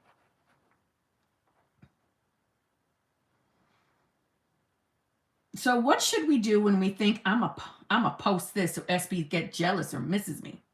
So what should we do when we think I'm a post this so SP gets jealous or misses me? I would say don't fucking ever do it. If you're deliberately making posts to make your specific person jealous or to hope they like it and all that stupid shit, that's you manipulating the 3D and wasting your fucking time. Dare I say, it's dumb. Don't do it. Don't do it. That is from a desperate, needy state of lack. State of lack. You don't want to manifest from the state of lack, because we can manifest from the state of lack, and it's not what we want. What manifests in is never what we want. So if you're feeling like, oh, I'm going to post this sexy ass pic of myself just so he'll be jealous when he sees me, don't do it. Don't do it. Just hear me telling you, don't do it. Don't be an idiot. Don't do it. Okay?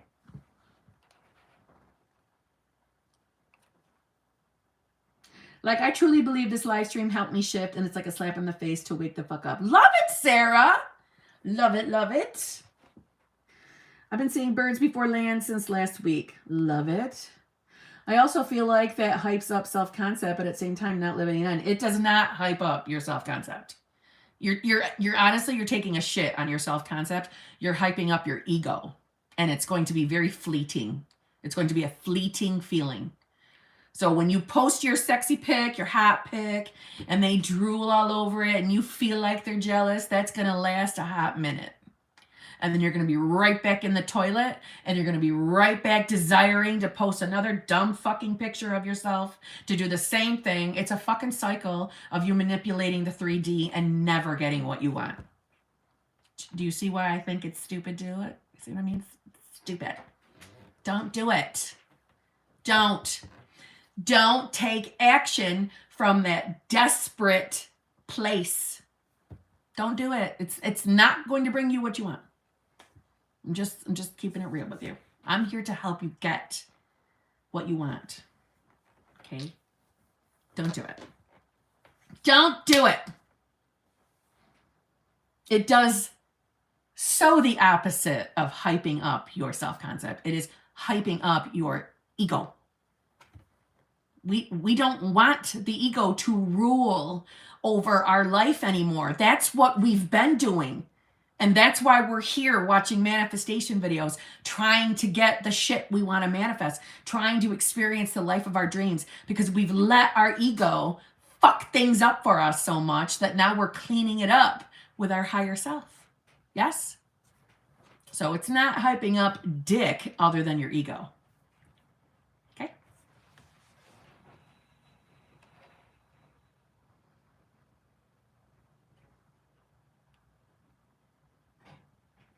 Can anyone in the comments give me some affirmations to help my anxiety? Rena, didn't I give you some? Can I not give you some affirmations? Do you know that you can rewind this as it's playing? Because I know I answered you, Rena. I don't know where you are, Rena, but it is 12:13 a.m., okay? We're getting close to my bedtime. So, you know, my fucks kind of lesson. Like fucks given lesson after midnight. Meaning, I already answered it. What do you mean? What do you mean? Rena, what the fuck? How many fucking times do I gotta say the same fucking thing? Rewind a bitch. Rewind a bitch. Come on. Okay. How to find motivation when frustrated. Kim, you're getting sassy. It's after midnight. That's when I'm like, you know what I'm saying? And I don't feel like getting up. I feel like still talking. But my fucks lesson after midnight. You know what I'm saying? You know what I mean? Come on. You guys know what I mean. You guys know what it feels like, right?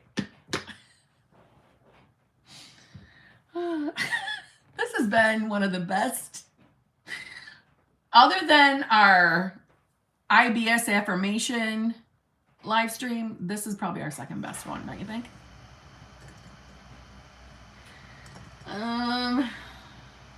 Where was I? Oh, how to find motivation when I'm frustrated. Well, I'm frustrated with what? Best life ever, yes.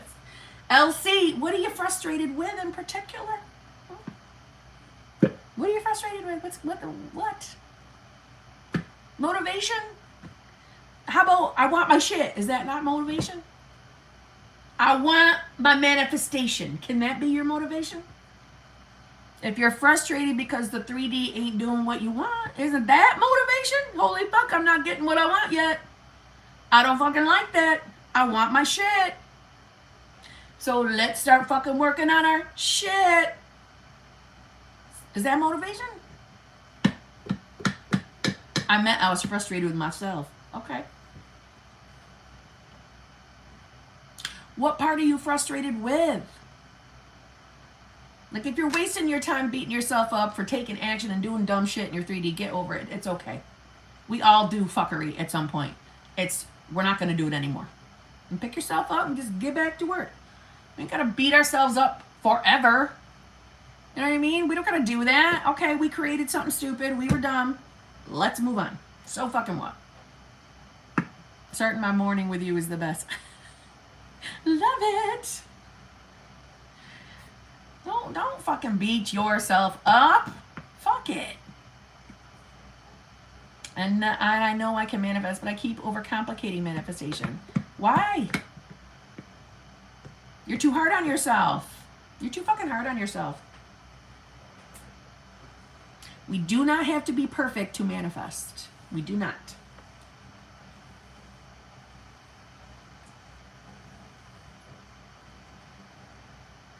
The 3D is like not even triggering me, and it's like neutralized for me now. Love it, Sarah.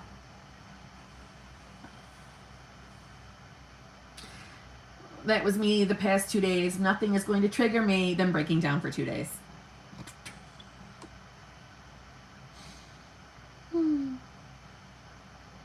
How can I deal the 3D from fear about SP? Oh, I already read that.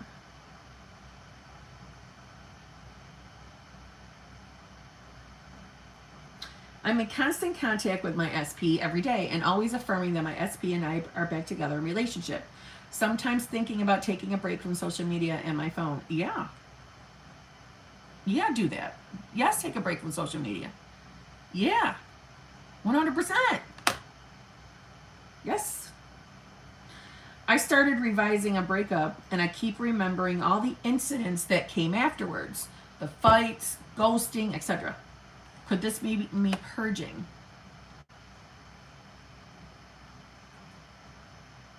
So in the moments that you are in the midst of the revision of the breakup, thoughts are coming up about fighting and ghosting, and all of those things happened after the breakup did. It could be you purging. But all of that stuff should fade away with the revision because you're revising the breakup. It could be. It could be the purging. A purging, not the purging. A purging. Hi, Kim. Thank you so much for putting out amazing vids that help us master ourselves. I get shushed every day when I watch. I manifested a lot ever since I started last December 2021. Love it, Joshua. Love it. Opinions on YouTube tarot. I don't think we need to look outside ourselves. That's my opinion. Hi, beautiful Kimberly. Oh, Cherry, I like you already. You talk to me like I'm going to be talked to. How do I get a coaching call with you, pretty please? I've tried so hard, and I don't know what else to do. Let's read that again because that was pleasurable. Hi, beautiful Kimberly. Hello. How do I get a coaching call with you, pretty please? I've tried so hard, and I don't know what else to do. Oh, Cherry. Well, Cherry, because you've talked to me the way I like to be talked to, why don't you let me know what the fuck your email is, and I'll look you up and I'll pull you. Okay? Okay? Okay, Cherry? Okay? I have this unshakable feeling and unshakable knowing. Wait, let's reread that. Let's start together. I have this unshakable feeling and unshakable knowing that she is literally mine and meant to be mine only. There is no reality that exists except the one in which we are together for life. I like that. Very nice, MD. Thank you for all your reminders and help, Kimberly. I like you. Thank you. Can anyone help me on how to manifest for my message on Instagram to stand out to my SP and for me to get a reply? I say stand out because he gets a lot.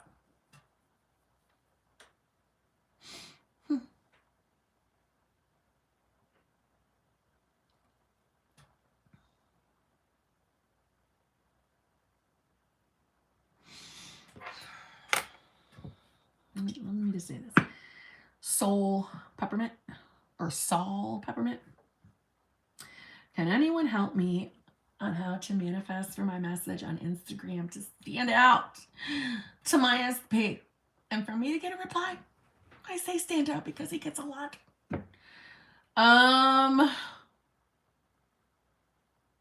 Here's this. I'm going to tell you something. I'll give you something to say, yeah, an affirmation, whatever. But I feel like I need you to work on your self-concept. Because there's just something brewing in me that says, you're like, it's kind of like, are you manifesting in steps or something? Because when you want to manifest things like that, not that I actually give a shit. I don't care what people manifest, right? I don't judge you. But I'm just thinking, aren't you manifesting probably something bigger at the end? Like you probably want to be with that person. Like you want the SP to be yours, right? So you don't have to manifest things like letting them see my message. Let my message stand out to them. So say your message stands out to them. Say they see it, they respond. What does that mean? That doesn't mean you're going to be with that person. Do you see where I'm going with that?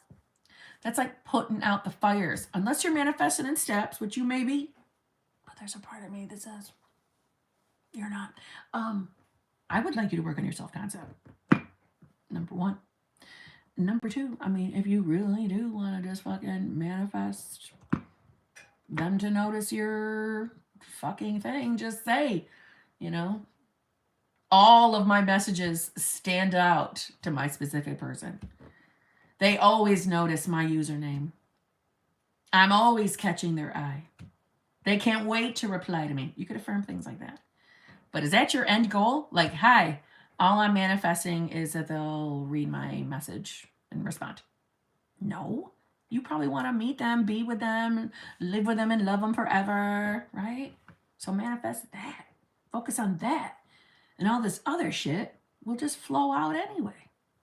But you do you, boo. But I would work on that self-concept so you wouldn't fucking be upset about shit, okay? Okay?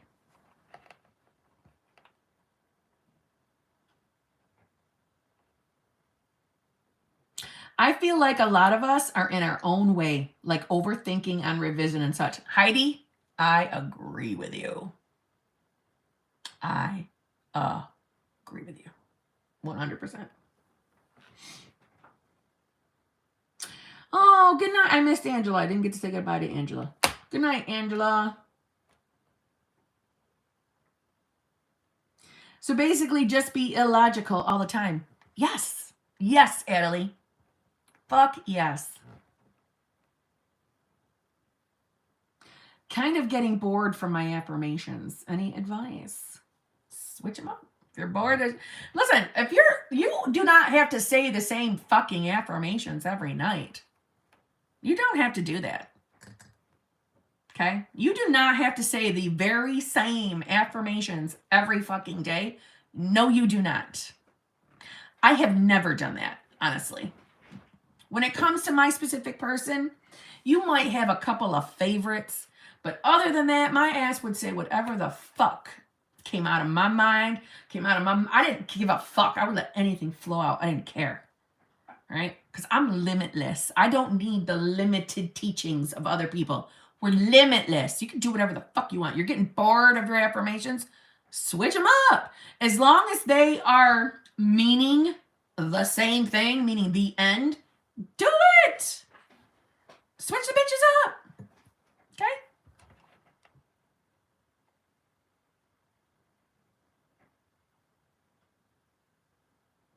At what point should we stop revising? When we see 3D movement? Or if we just feel like we're not emotionally affected anymore? You stop revising when the new revised story is what you think of first. No, this guy was just bringing this up about the safety. Oh, that's right. NJ of the kids was not intermingling with them. Okay. Honestly, you could be reflecting a fear of yours, NJ. There could be a fear of being kidnapped, a fear of, being unsafe. Those could definitely be something that's within your mind. But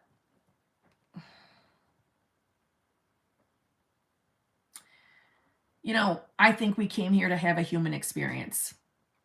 I think we came here and we were given the power to create. We have the power of source, power of God within us to create our realities, but we have also created everything around us. Everything in this experience is created by our subconscious mind. Meaning all the things, all the it's not fluff is not the right word to use, but I can't think of anything else. All the little things within our reality is manifested by us, including the news, things going on within the news, within our country, within our planet. So it's to give us an experience. Not that I'm saying that people being kidnapped has to be a part of our experience. It's not what I meant. But hearing someone else say something just within a space, yes, we are what's manifesting it, but we don't always have to fear that it means more than the news. It's normal for schools to do things safety-wise for kids. That's something a lot of us have experienced in our lifetimes. So, like for example, when the news comes on and starts discussing COVID on the regular, I do not enjoy the subject of COVID. I would like COVID to go away. I am tired of COVID, right? Did my subconscious mind create everything that I'm experiencing? Yes. But do I consistently reflect on why COVID is discussed? Do you see what I'm saying? It's just within our reality. It's within our awareness. We take responsibilities and accountabilities for our manifestations, but I'll be honest, it's manifestations or the experiences within our awareness, COVID, hearing about kidnappings and things like that. We don't always have to take ownership that it's our fault that subject, that thing, that bad thing is happening in our awareness. We don't always have to blame ourselves. I say, fuck that type of thing. It's one thing to want that to change. Like, I want COVID to change. I want no one else to be affected by COVID. I want that. I can affirm for that. I can believe that. Yes. But I don't have to blame myself daily or think there's something within me that's reflecting out COVID. You see what I'm trying to say? We don't have to take on so much responsibility. Take the responsibility of the interminglings you're having. To me, it's just, I don't even focus on stuff like that. There you go. That's kind of what I'm trying to get the gist for you is hearing somebody discuss an outer subject like that. We don't always have to say, I manifested that. That's a reflection of something. Does that mean something like that's going to happen to me? Did that reflect me? Fuck that. It's just the stuff in our awareness. Do you see what I mean? I would spend less time on that. Now, I don't mean some people like to affirm and visualize the health of the planet, for COVID to go away, for other people to be healed, for cancer to go away. There's nothing wrong with wanting to help change those within our reality. There's nothing wrong with that. But you don't have to overburden yourself by thinking, oh my God, I'm creating cancer. I'm the one who's creating cancer within my... You don't do that to yourself. Don't do that. I say only concern yourself with your direct manifestations and your relationships that matter to you. That's where I would keep my focus. Don't overburden yourself.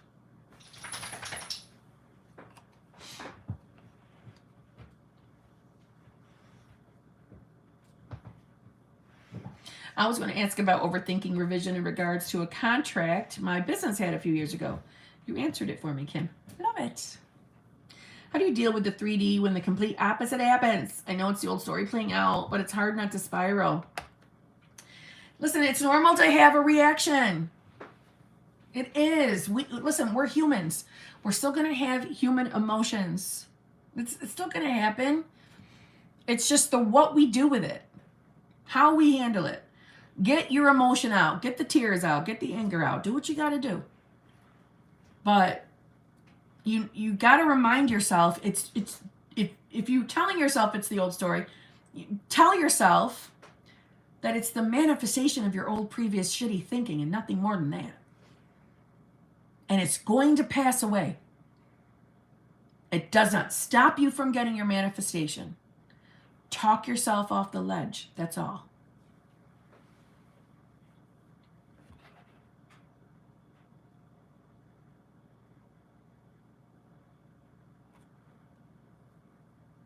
Can we manifest away the fucking masks? I know, right?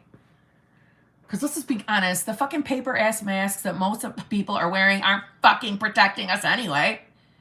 I mean, hello. Ugh, I'm over it. Charlie is very intrigued with this conversation. She just ran to the TV to watch the live better.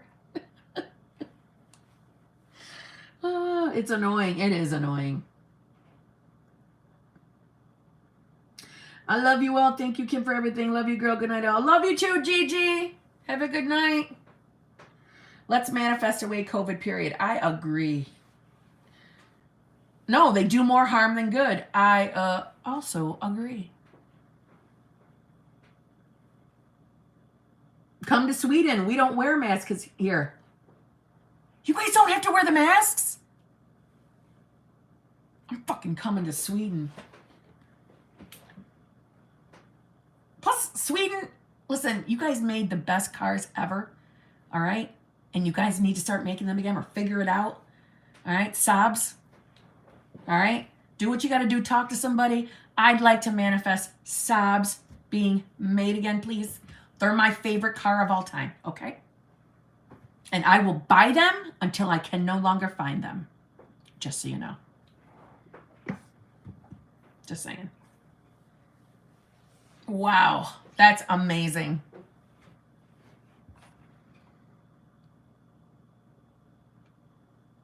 Most places here in the interior of Alaska, we don't wear we don't require masks. You fucking lucky fuckers. We gotta fucking wear them everywhere here.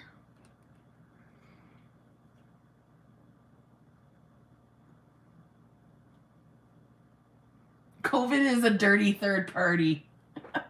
Yep. Could you be completely like in the state and get your manifestation and then something happens that makes you lose it?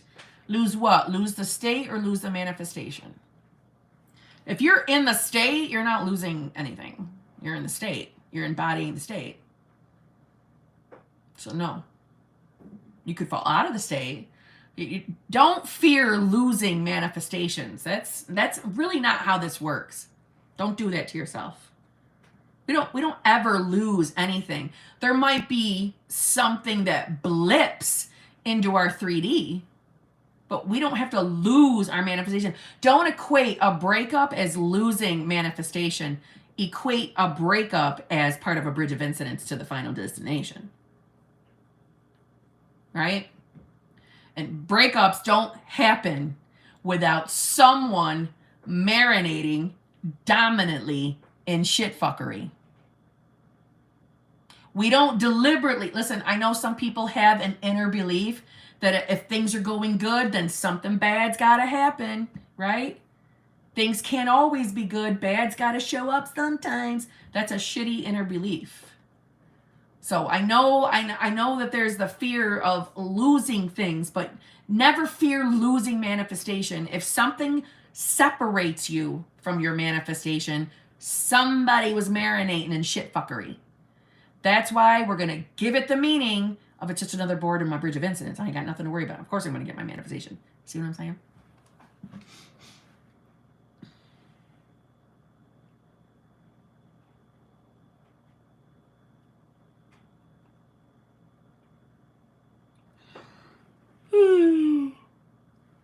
All right. It's 12:30, man.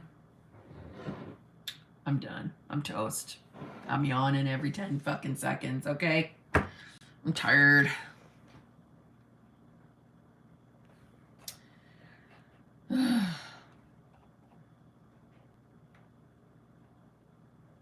What happened to the Swedish dude? Where'd you go? I wanted to talk about Saabs with you, you know what I'm saying?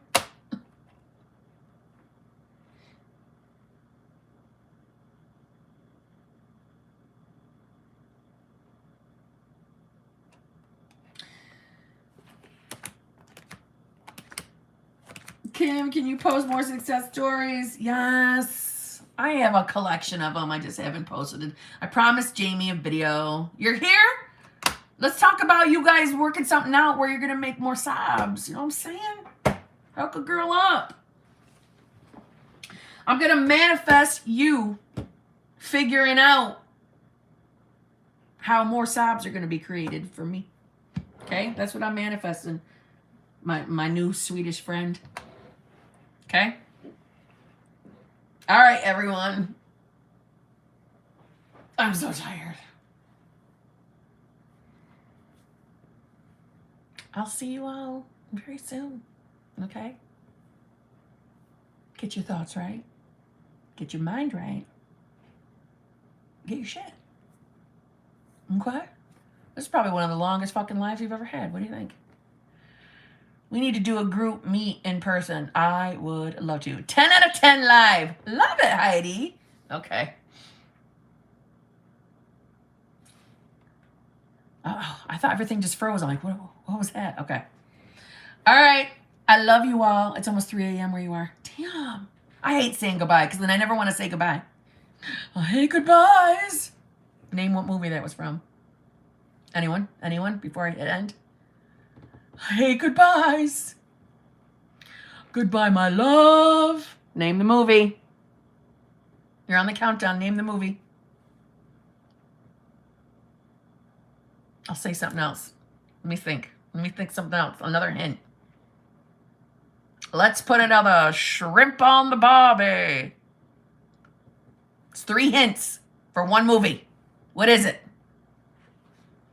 Tick, tock, tick, tock, tick, tock. Dumb and Dumber. Damn. Dumb and Dumber. Did anybody ever watch that movie? Be good. Okay? Be good.